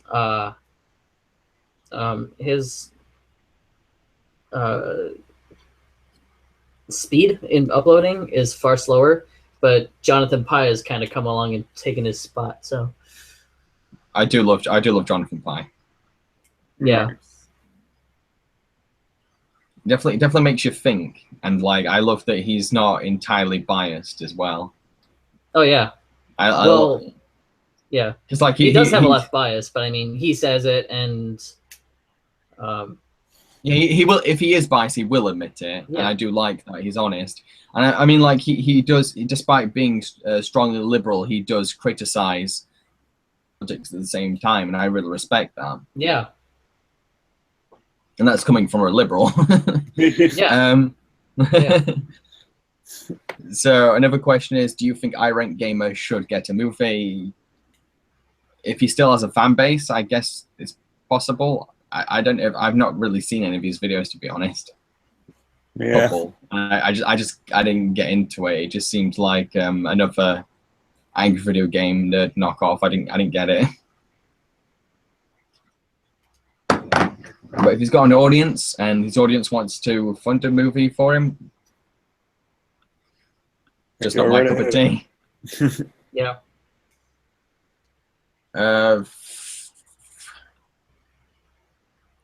Mad on Cartoon Network episode. What? I think different about like the show Mad. Yeah, it's actually called Mad TV. It's off of it's off of Mad Magazine.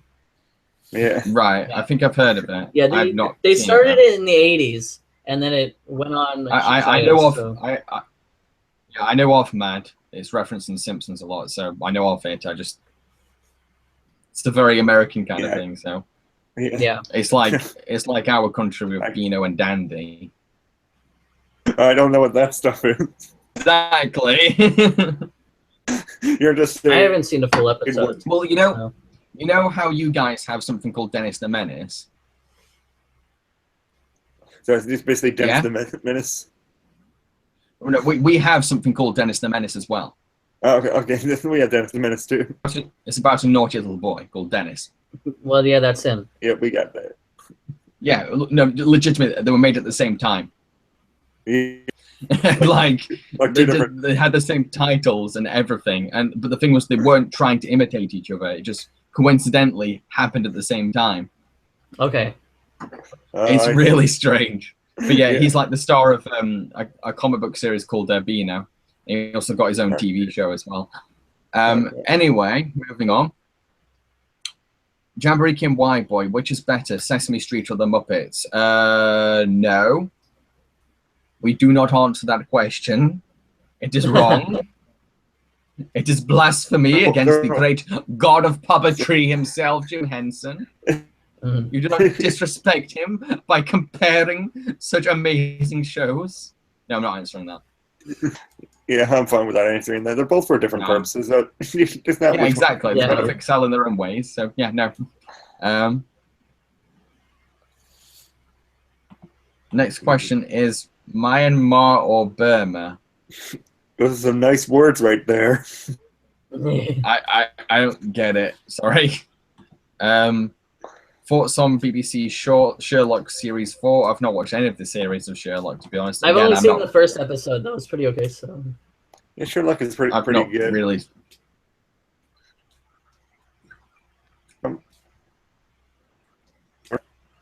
It's not really my cup of tea. Yeah.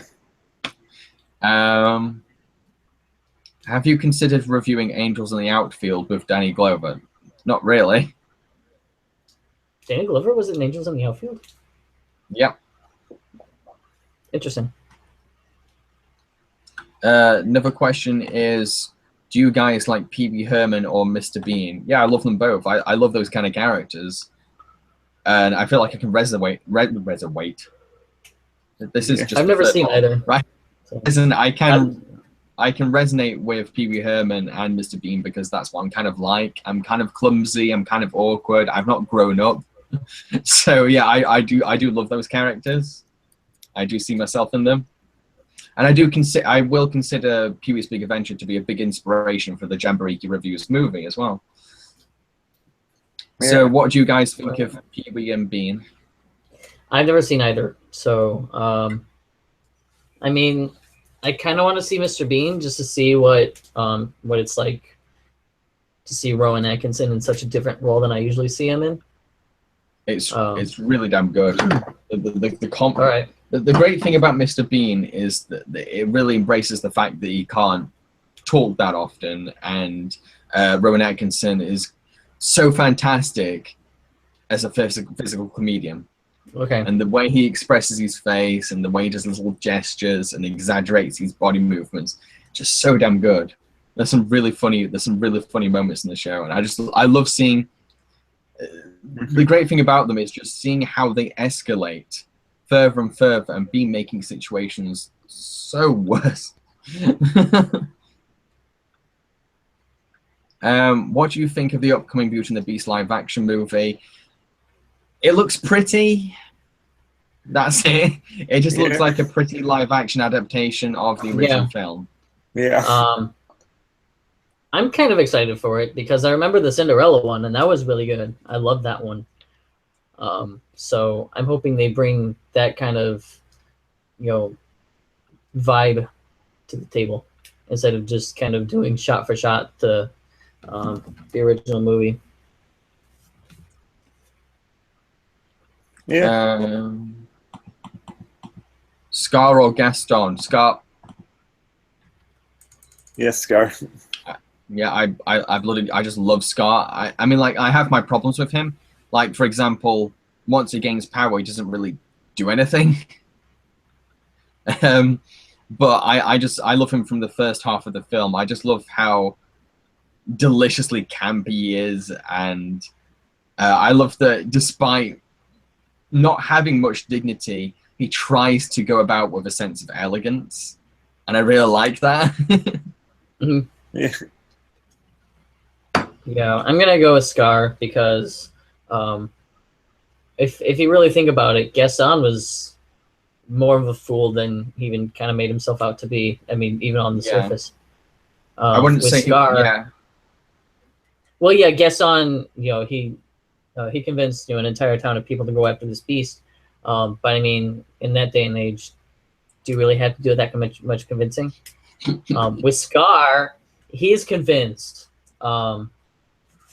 He's convinced, pretty much everyone that he's king, up until the point where they're just kind of, tired of, the situation. He's, and this is just all through, Simba's growing up. I mean, that's a long time. Yeah. So, yeah, Scar. So another question is, what are your thoughts on Disney's upcoming live-action movies? The only one I know about is Beauty and the Beast and Lion King, and I'm already kind of like, okay, whatever, to Beauty and the Beast. Lion King live action sounds interesting because I really enjoy the live action Jungle Book, and I hope they could do the same kind of thing with the Lion King. What I don't want is just legitimately just the Lion King story, but with CGI animals in a live action landscape, and that's it. Like, they don't. The thing is, I'm fine with remakes, and I found remakes to be a really interesting filmmaking adventure because you're taking an existing material and you can do anything you want with it. You could, for example, say, okay, I'm going to take The Godfather, but now instead of guns, everyone has bananas. Exactly. That's the great thing about remakes is you can take a film and do anything you want with it. And like, you can create a different kind of movie experience for the audience, which is when it's frustrating that a lot of remakes, it's just the predecessor, the source material, but with maybe better filming and actors you recognize from this day and age. That's it. So like, I'm looking forward to the Lion King live action remake if they make it different and make it justified for existing. Yeah, same.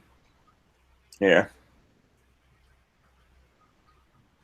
Okay, I think we've just answered that then.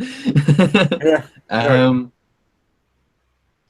Thoughts on Rick and Morty season 1? I've only seen the first episode of Rick and Morty, and I've reviewed that in my DVD Rainbow Lollipop.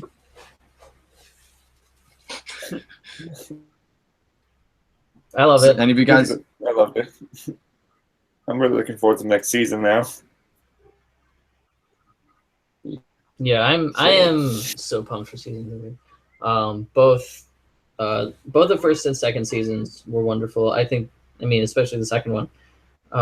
But the first one, you know, I'm going to admit the first one was a little slow at the beginning, but then I think about like by the fourth or fifth episode, it was already on the ball, and it seemed that they knew what they were doing. So yeah, it was a great season.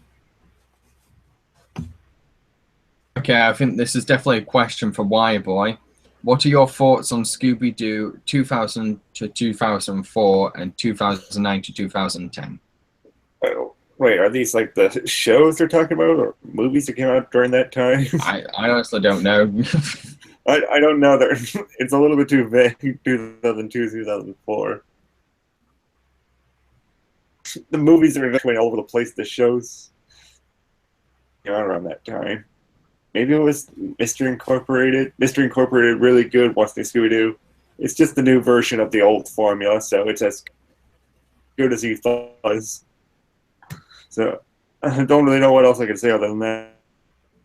And I can't really say a single one out my head. I like the series.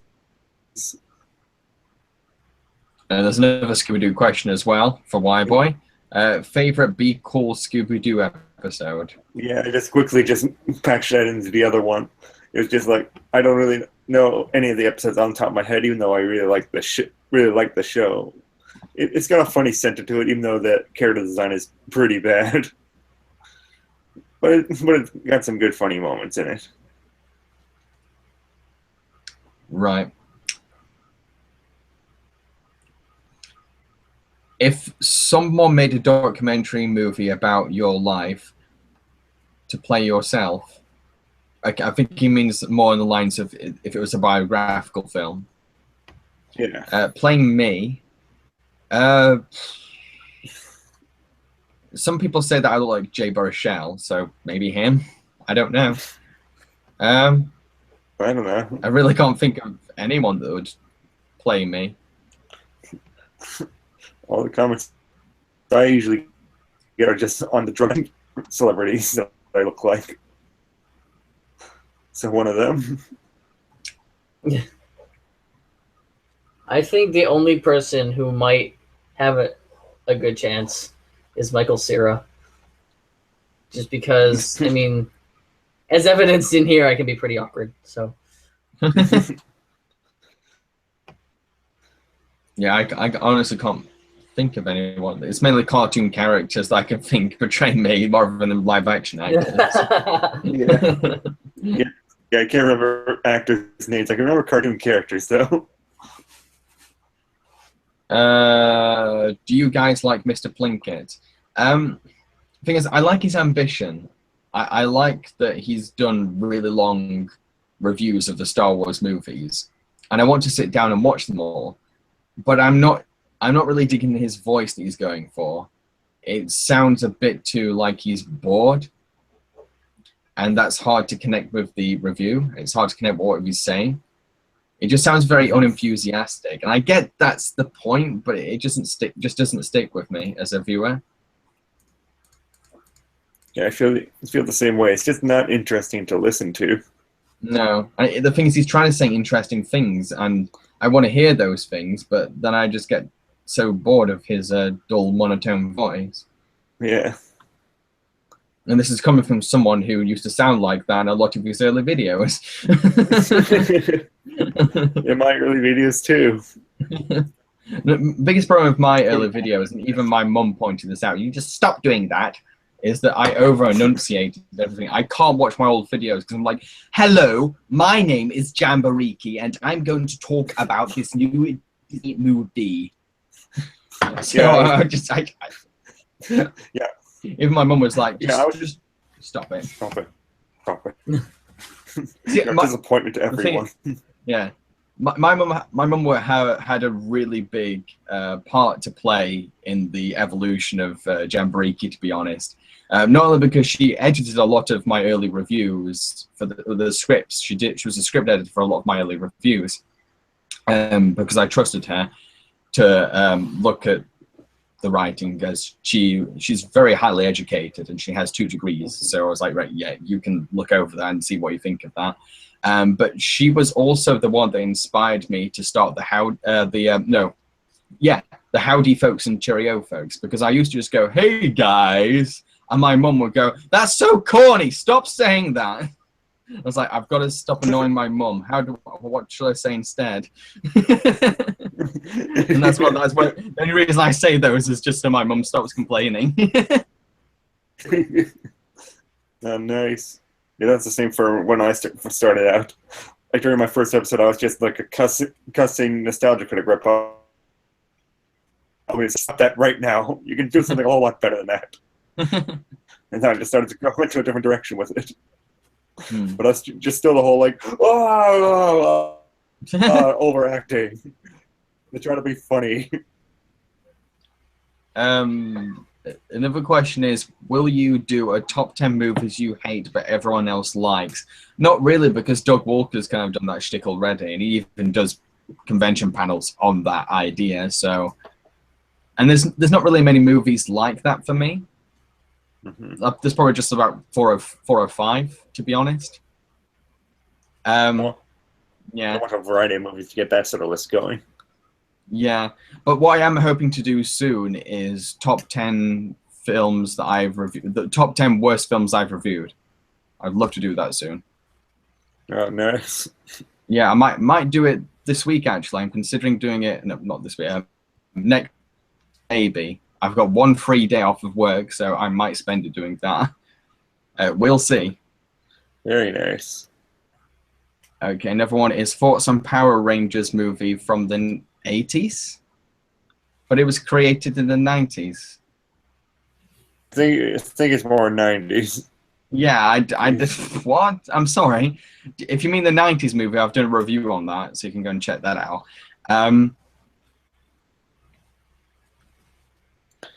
Yeah, another one just said it didn't come out to 1993. Would you guys recommend Steven Universe for myself? Yes, I recommend Steven Universe to everyone. And even if you're at that point where it's like, well, I'll get round to it. No, seriously, watch it immediately. It honestly is. It has become my favorite animated series ever. It has beaten BoJack Horseman. It has beaten King of the Hill. Oh yeah. Oh yeah. So definitely. It really is an amazing show in terms of drama, comedy, action, adventure. Everything is handled so superbly. And again, much like Gravity Falls, the attention to detail in that show is just insane. It really Rebecca is. Sugar really knows every like brushstroke, every pixel on your screen, and you know why that is. Absolutely. Yeah, I'd say anyone and everyone. Doesn't matter what you like or what you don't like, whatever. Seriously, give it a chance. Because like I really regretted watching it. Yeah. Ages after, I really did. Because I thought, you know what, I should have seen this sooner. Because it's phenomenal. It really is. Yeah, it blew me away. It's one of those shows that you'll kind of look at the first couple episodes or like maybe clips, and you're just kind of like, oh, this kind of looks a little annoying. I wonder why it's so popular. And then you actually watch it. You watch 3 episodes, 5 episodes, and then you're like, oh, this is kind of fun. And then it starts getting into the real deep stuff, and you're like, okay. Wow. See, I was a little different. I decided to review the first episode for one of the videos on my DVD, Rainbow Lollipop. And after watching that episode, I was like, right, I want to watch more now. I was honestly like, I was hooked after episode 1. I was like, right, I want to watch more and more and more and more, and just kept going from there. Which is saying something, because I watched episode 1 of Rick and Morty for that DVD, and after that I've not really watched any episodes since. So it really speaks volumes for Steven Universe. The other question is thoughts on the Harry Potter movies. I think they're pretty fun. They work. I don't like it when they take themselves too seriously and get too dark, to be honest.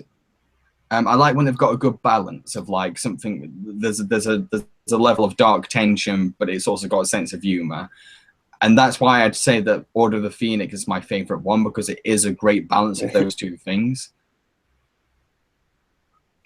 But I also love the finale for Deathly Hallows Part 2. That is an awesome finale. Yeah, yeah. As someone who's read the books and has kind of had Harry Potter as a semi-religion, I think they work.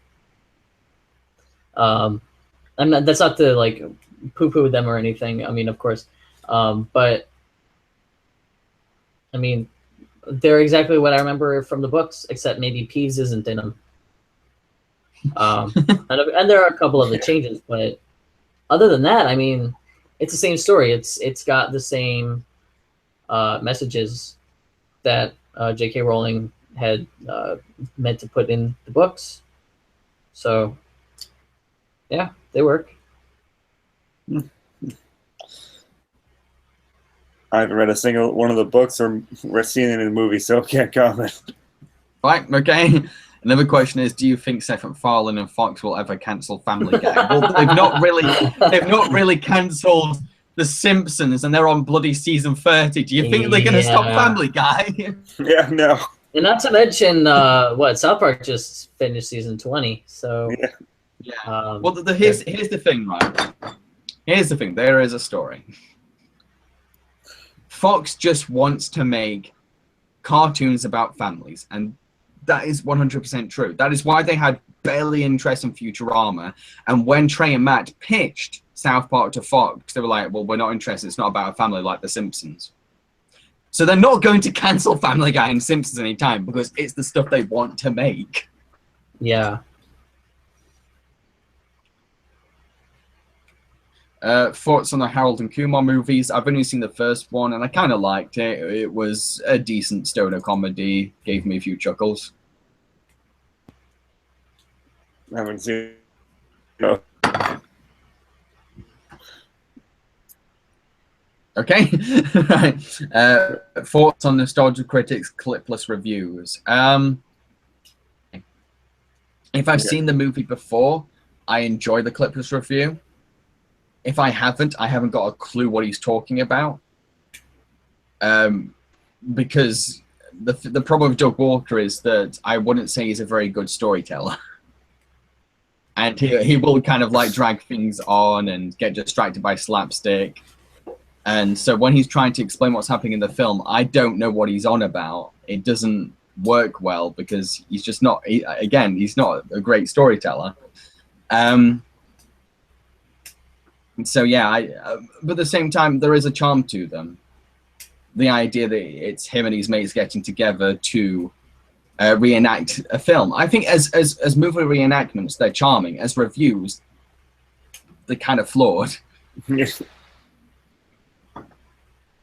I think that's all he really wants to do is just movies, and you can tell that's what he's really reaching out for. And he wants to do a mix of like parody reviews and sketch shows, which is most evident in Demareel. Yeah. And the thing is, just because people the majority of people didn't like Demareel, he stopped that. But the thing is, I think he wants to do, and I think maybe he needs to maybe make something like Demareel and focus on that maybe, and perhaps at some point maybe, this is just me thinking out loud, maybe just let Nostalgia Critic go at some point, give him a nice proper goodbye or something. But that's just me. That's how, if I was in his shoes, that's how I would handle it, because clearly he's got different interest and it is affecting the quality of Nostalgia Critic. He's clearly, his head is in somewhere else, and it's not in the Nostalgia Critic that works. Because Nostalgia Critic works best when it's him riffing a movie, and he's just sat there and he's just working off the footage. That's when it works, and getting frustrated at the film and playing a clip. That works. And I know he can probably get bored of that at some point, but trying to stretch beyond that is kind of risky. But again, it's probably just me. Where are we now? Thoughts on the Ace Ventura movies and cartoon. I don't really remember much about the cartoon. I did grow up with it. The movies, Jim Carrey's kind of funny in them, but they've not dated very well. They're kind of awkward. I mean, like the first film has a really transphobic ollie that's kind of really difficult to sit through, and the second film is kind of racist at times, so it's kind of like oh wow. It's like they're both kind of like a bit iffy when you look back on them, but Jim Carrey has a lot of fun in them, and he's given the right level of direction in them. But I will admit, in the sequel, he goes a bit too overboard. He gets a bit too energetic, a bit too over the top, and becomes more of a caricature of the Ace Ventura character he created in the first film. But I was saying my favorite scene is always going to be that part where he's walking into his apartment and his landlord's behind him and he goes, "Ventura!" He goes, "Yes, Satan." I love that scene so much. So yeah, what do you guys think of the Ace movies? Ace Ventura. I've kind of wanted to. Yeah. I've been fully interested in seeing them and just hearing that whole transphobic, racist sort of thing. I'm not sure if I really. Okay, Jambareeqi, have you ever seen Bojack Horseman? And if so, would you recommend it? Yes, 100%. I really would. It is my second favorite animated series. It really is. It's incredibly poignant, but it's also hilarious. And like, it can get immature, but it also makes you think. Oh yeah. Again, it's that great balance, but it's also its ability to take its immaturity and to tell a story that's incredibly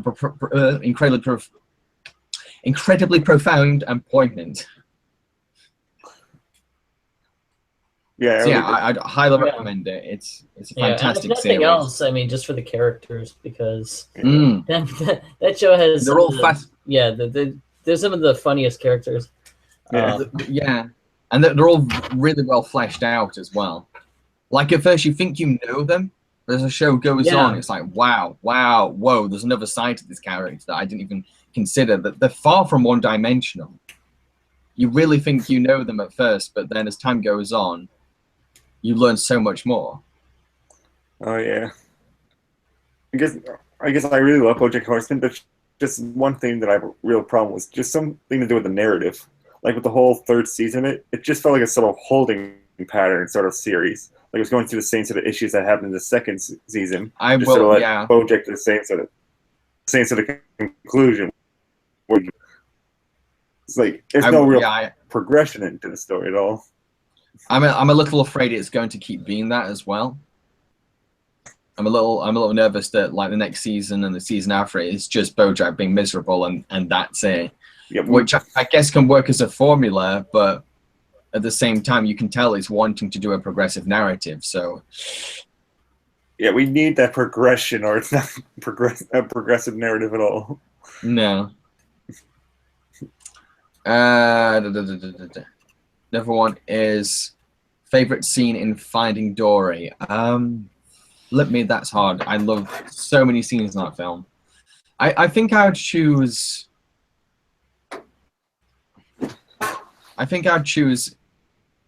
any scene where it's like Dory with her parents in flashback, because they're just so tender, and I just love how her parents are trying to handle the situation of having a daughter that forgets things really easily. And like you can tell they really care, they want to help her, and they want to be good parents, and they're trying so hard, but they know the limitations. So any of those scenes. Mm-hmm. What about you guys? Release. Yeah. That was one of the greatest movie scenes I've ever seen. It was just so out of the blue. I haven't seen the movie, so I don't really have a favorite scene. Okay, another one is do you guys like to see Ghostbusters be rebooted again by Sony? Not why? I mean, I kind of liked the new one. Yeah, I did. I've openly said this before. I like Ghostbusters 2016. Yeah, it's not amazing, but it did make me laugh quite a few times, and I liked the characters. And yeah, I found it quite entertaining. It was a fun popcorn movie, and to be honest, the original film, yeah, I'll say it because I found the original first Ghostbusters. I can't really get that much into the original Ghostbusters. Like I said, I prefer Ghostbusters 2 because it's more colourful, more energetic. But that's just me. That's the kind of thing I like. I don't like very. I don't know how to say it. Like, I feel as if the first Ghostbusters is a bit too dry. I feel as if like Ghostbusters 2 and Ghostbusters 2016 have a bit more energy and personality. But again, just me. Another question is, do you hate Twilight? No, I love Twilight. It's hilarious. I honestly had so much fun watching the first Twilight movie. I was like, what am I? This is so funny. First, you've got the faces that Edward and Bella make at each other when they first meet. That's all the faces they pull throughout their entire romantic development, and I love the instant. It had a scene about vampire baseballs. Like, look, I'm out. You can't make me take this seriously anymore. You've lost. It was hilarious, and the part where he Sparkle played seriously is just so funny. I really love Twilight because it's funny. It just makes me so happy. Just seeing it being so awful. You got any thoughts on Twilight, guys? Yeah. No. Honestly, No, not really. I'm a complete outsider to it. So, I honestly suggest get some friends together, grab a few drinks, and watch the first Twilight film together. Okay. You'll just laugh your ass off. You really will. You honestly will. I probably enjoy it more. Shut it off halfway through.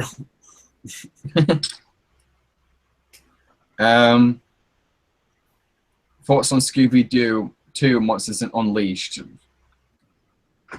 It was fun. I've not seen it in a long time. When I first saw it, I did really like it, but it's been a while. I did not like it. I felt it was so pandering.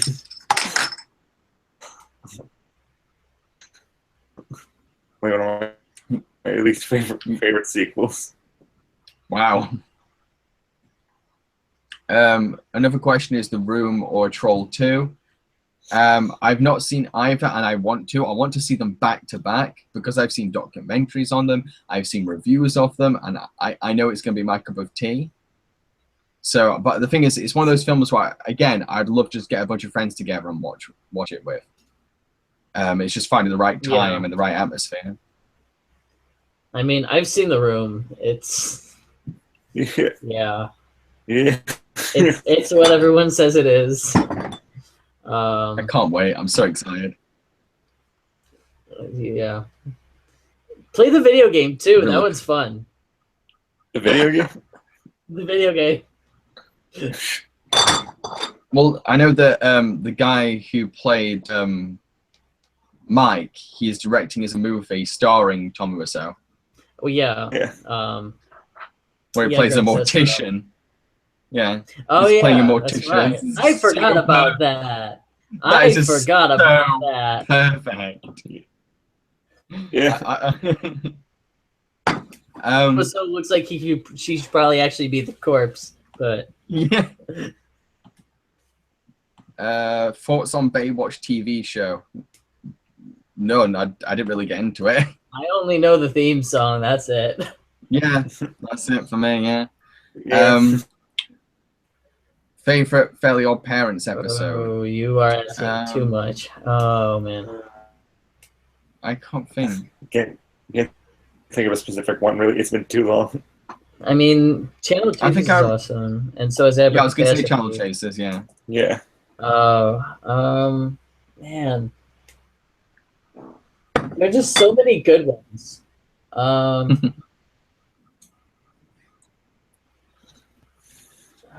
There was one that I remember. It was when Timmy and Trixie kind of swap roles, and Timmy finds out that you know, he can like girly things. It's the one where Timmy accidentally wishes that he was a girl, right? And it was as a joke, in context to him like wanting to get Trixie. It was one of those things, but Wanda was like, "Oh, you said I wish and girl, whoops." So there was that whole episode, and then they bump into each other at like the comic store, and they were like, "You know what? Fuck gender roles." Yeah. Sweet. Star Wars. I'm gonna go with Star Wars. I'm just more attached to it, and yeah, I just feel as if, like, to me, Star Wars has more personality, and yeah, I don't know. I just find it more colorful, and I feel like it's got more range as well.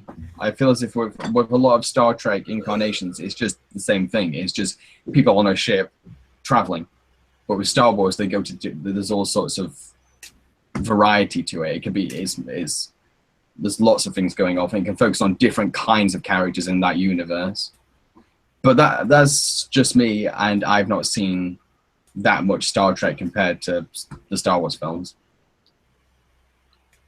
Yeah. I still need to watch the Star Trek movies. So I'm gonna say Star Wars as well. I want to watch more Star Trek. I really do. Don't get me wrong, I do like Star Trek. There are things that I really do like about it, especially Patrick Stewart. But yeah, I love the original one and Next Generation. But all the others, I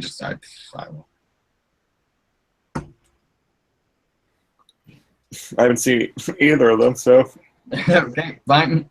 Thoughts on ABC's Lost? Not seen it. Don't watch live action TV shows that much. I've seen it, liked it, but the plot got too confusing, so dropped it. Another question is favorite joke from modern SpongeBob. Again, I don't know which ones are new, so I don't know.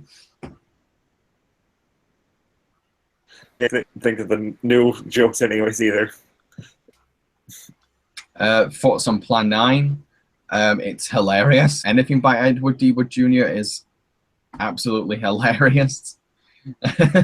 Just seeing this movie just fall apart, and just you can tell how incompetent he is through every single frame and creative direction, and like, yeah. But at the same time, I find Edward D. Wood Jr.'s life to be incredibly fascinating too. I love the passion he had behind his films, despite not being talented enough to make them.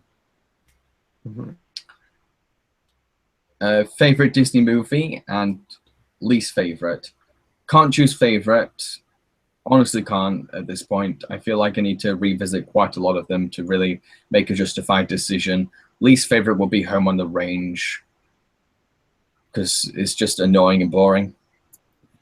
Yeah, I'm gonna say my least favorite would be Chicken Little. I mean, don't get me wrong, it wasn't entirely boring. Some pretty good parts to it. But I think it was one of those cases where we just saw too much through the trailer. And they just basically showed the whole movie. I need to rewatch Disney movies for both good and bad, so I can't really answer that question. Fair enough.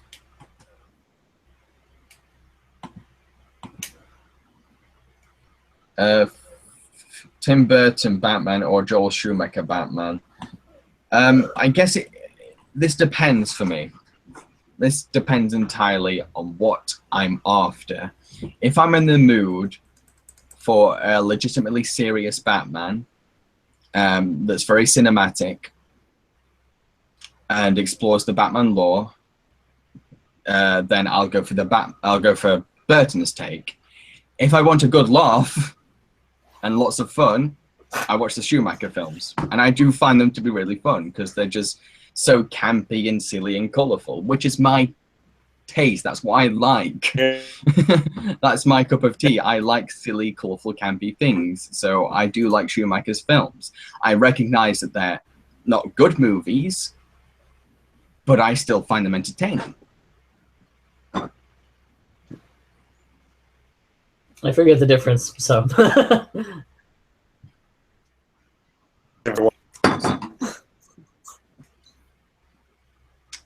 Inside Out or Finding Dory? That's really hard.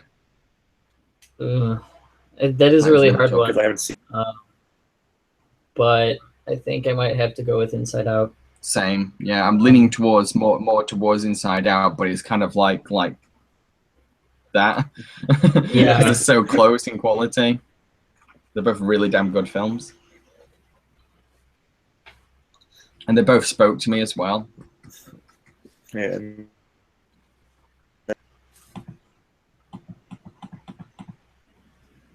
Thoughts on Bugs Life video game for PS1? I barely remember it. I also don't remember much about it. Yeah. Yeah. I only played it on it. I can't take on that. Have you ever seen All Dogs Go to Heaven 2? Bits of it, and I would like to review it at some point, to be honest. Because it kind of fascinates me that it exists. So that someone actually went the way to make a sequel to it. It's like, wow, really? Without Don Bluth? Okay, fine. And just make it a pilot to the actual TV series that came afterwards. Yeah.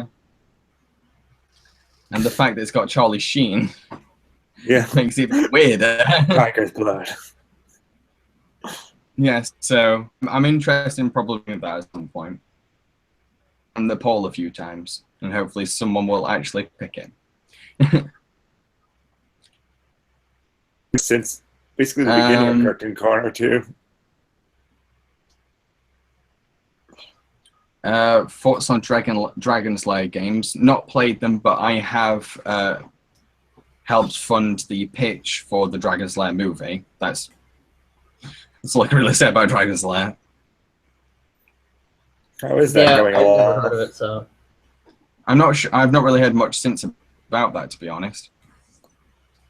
I do hope it goes ahead. I really do. I'd love to see Don Bluth back in the directing chair and see another animated film that's done by hand. That would be nice. Favorite popcorn? I'm gonna go with sweet.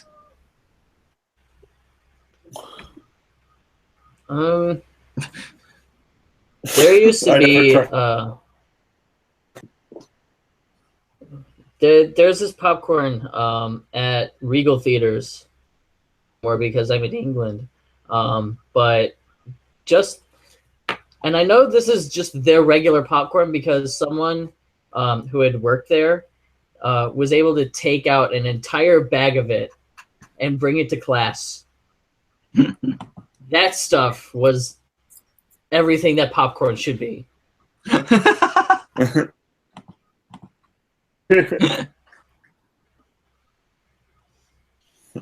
So another question is, which is better, the 1967 animated Disney Jungle Book or the 2016 CGI live-action Jungle Book? I'm gonna go with the 2016 version. My problem with the original animated version is that the story isn't very strong. It just feels like it's meandering and just kind of like plodding along. But with the 2016 version, it feels like there's a stronger story and there's an actual sense of progression in terms of characters. Mm-hmm. So yeah, I'm going to go with the 2016 version. I go with 2016 for the exact same reasons. Plus, I find the 1967 version of Mowgli to be really annoying. I really preferred the 2016 version of Mowgli because he's more independent, he's creative, and he's empathetic to everyone around him. There's also Christopher Walken in there. Yeah, that was okay. That was one of the weirdest scenes from Disney I've ever seen, but it was so great. It comes out of nowhere. Hello, Mowgli. I want to be. I want to be a man cub. Like ooh, you. Ooh. Like you. Ooh. The ice is going to break, Mowgli.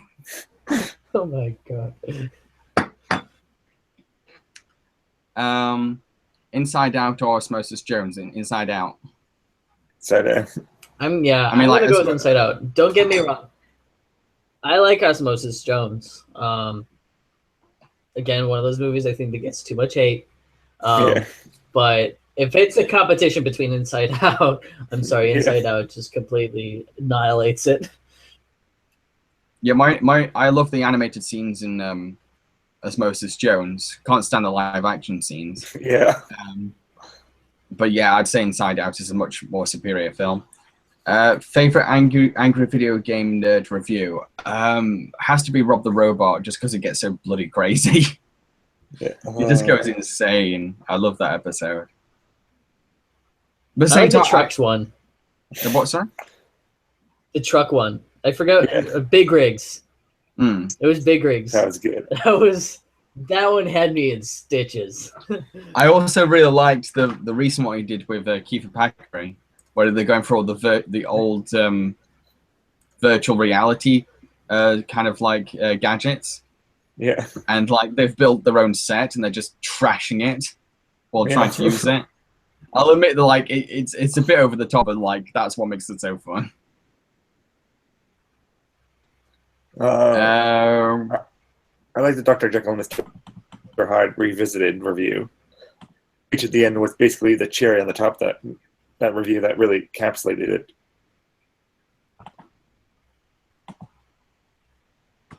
it. Do you guys think that ASP Science is the best YouTube channel for educational purposes? I have not even seen that channel, sorry.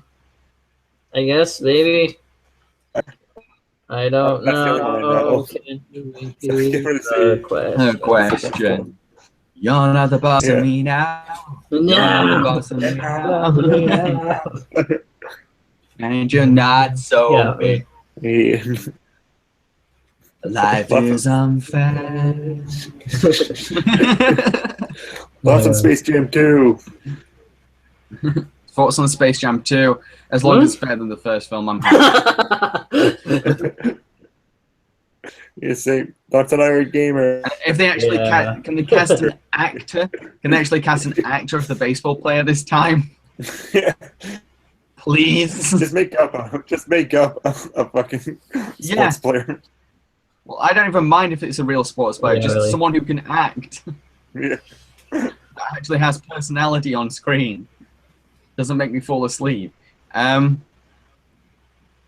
on Irate Gamer? We've already talked about Irate Gamer. Favorite bad movie beatdown review?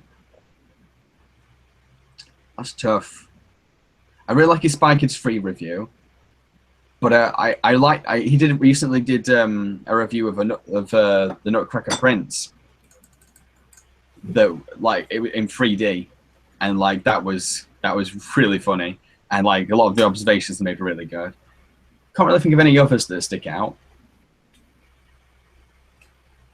Yeah, I'm gonna go with those two. The ones where you reviewed 3D films are best. You guys got any choices for that one? No, I really don't. No. E.T. or Ted 2? What kind of comparison? That's a bizarre one. Okay, I don't know. Maybe E.T. because I've never seen E.T. Ted 2. Probably, yeah. I haven't seen either. I mean, you're comparing one of the most legendary Spielberg films against a very mixed review from a very questionable director. I mean, I'm pretty sure E2 wins that one. Last Action Hero or Rambo? Rambo. First Blood is an awesome film. I love First Blood.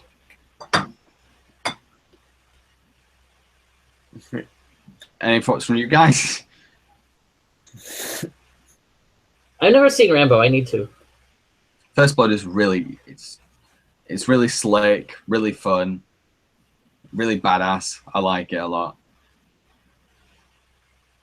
Another question is Big Hero 6 or Zootopia? Big Hero 6. Zootopia. Even though I think Come on. Yeah. I'm going with Big Hero 6. Big Hero 6, even though I'll admit that it's not very original, I think it has a lot of heart. The way it approaches such things as depression and grief is magnificent. The characters are all lovable, and you really get a sense of camaraderie between them. And there's just so many scenes in that film that really tug at your heartstrings. Zootopia, again, I have too many problems with it, to be honest. I mean, like, yeah, I like the relationship between Nick and Judy. It has some funny moments, but I do feel as if that its whole racism message is a bit too on the nose. And I feel as if that its design of I feel like its world is over-designed, and you don't really get a picture of it as a whole, because it's come up with so many different parts of this world. You're kind of like, well, what's the community like as a whole? And my other problem is that when it comes down to the whole racial conflict, it's kind of not played very big. And like the only shot we get is that protest, and that's like 30 seconds long. You don't really get the sense of how much this is affecting the community, because again, the film doesn't really explore the community. Most of the film is just, okay, let's have a part of this universe be just so we can have this set piece, or we can have this joke. You don't get a feeling of the universe as a whole. Plus the film has just too many self-aware Disney references that make it feel a bit too smug. Well, yeah.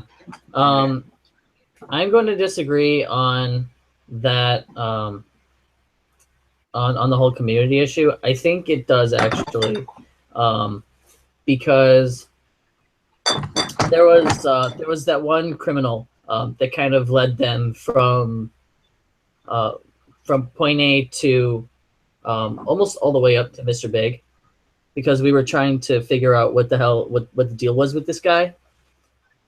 And then there was also some of the things that Mr. Big was willing to do, for our characters, and what exactly that meant, toward the end. There was also, I think, J.K. Simmons' character, who was, yes, he's a police chief. He is the figurehead, but he's not really the one making all the decisions, even though it might seem like it. And if you live in a city, that tends to be the thing. I mean, you'll have one guy that everyone looks at, but really it's some other person that nobody knows about, or it's an entire panel of people making this decision. Fair enough. Another question is, what are your thoughts on Ratatouille? Not even seen it. Not even seen it.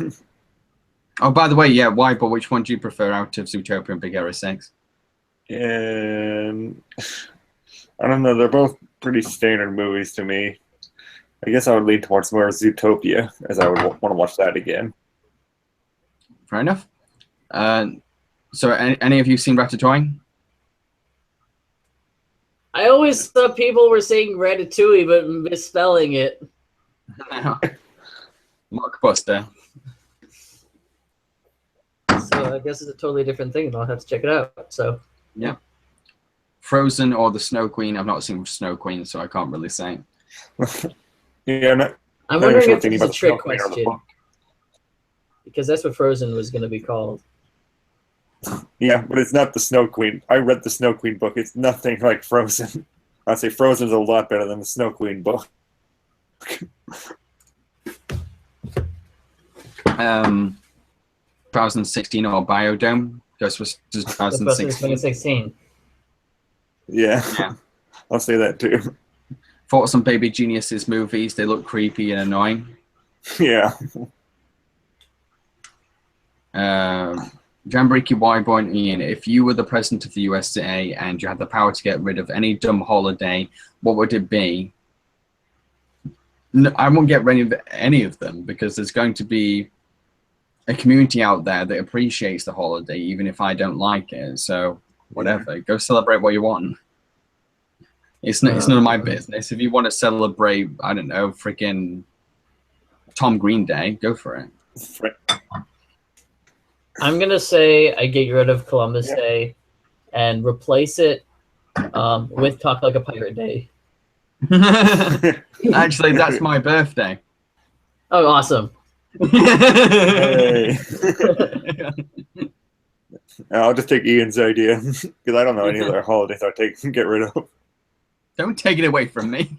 Hey, right. We're not taking it away from you. You're giving you something more on your birthday. Right. Okay, I'm going to do a few more questions and then bedtime for me because it's like almost 3 o'clock over here in the morning. Yeah, it's 2:30. Just 9:30 here. Okay, a couple more. So, thoughts on Peanuts cartoons. Love them to bits. Absolutely love them. I grew up with a lot of them as a kid. And I love the Peanuts reboot from Blue Studio and a review on that where I go into detail why it's fantastic.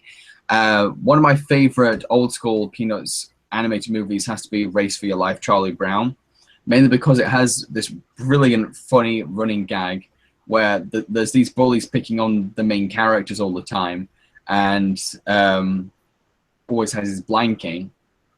He's the one to defend them with his blankie. He's going, back, back, back.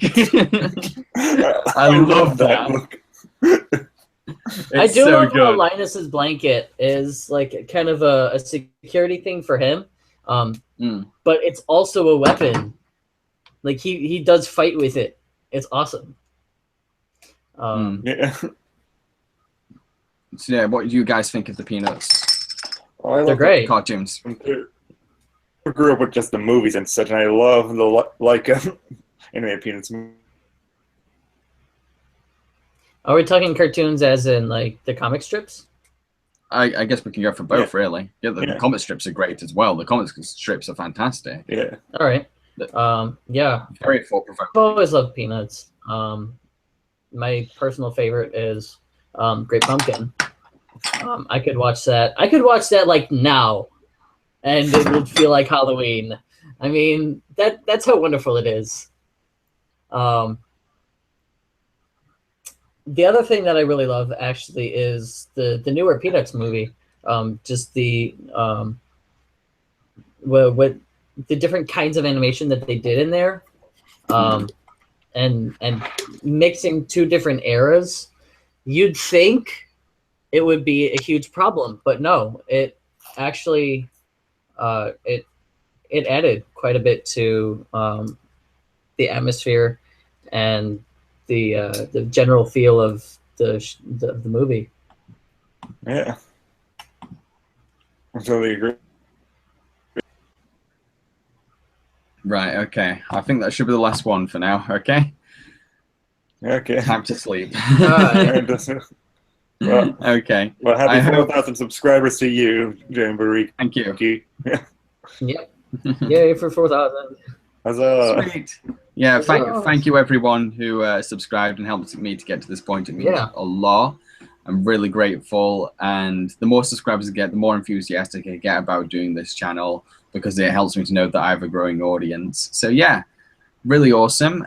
Sorry that I've not been able to do like something really big, like another double or triple review or something like that, but I've just not had the time. For my 5,000 sub special though, I am going to do something quite personal, quite special.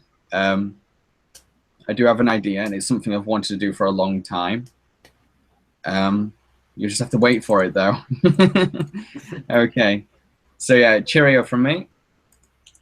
Yep, see you from me. Yeah. And from here.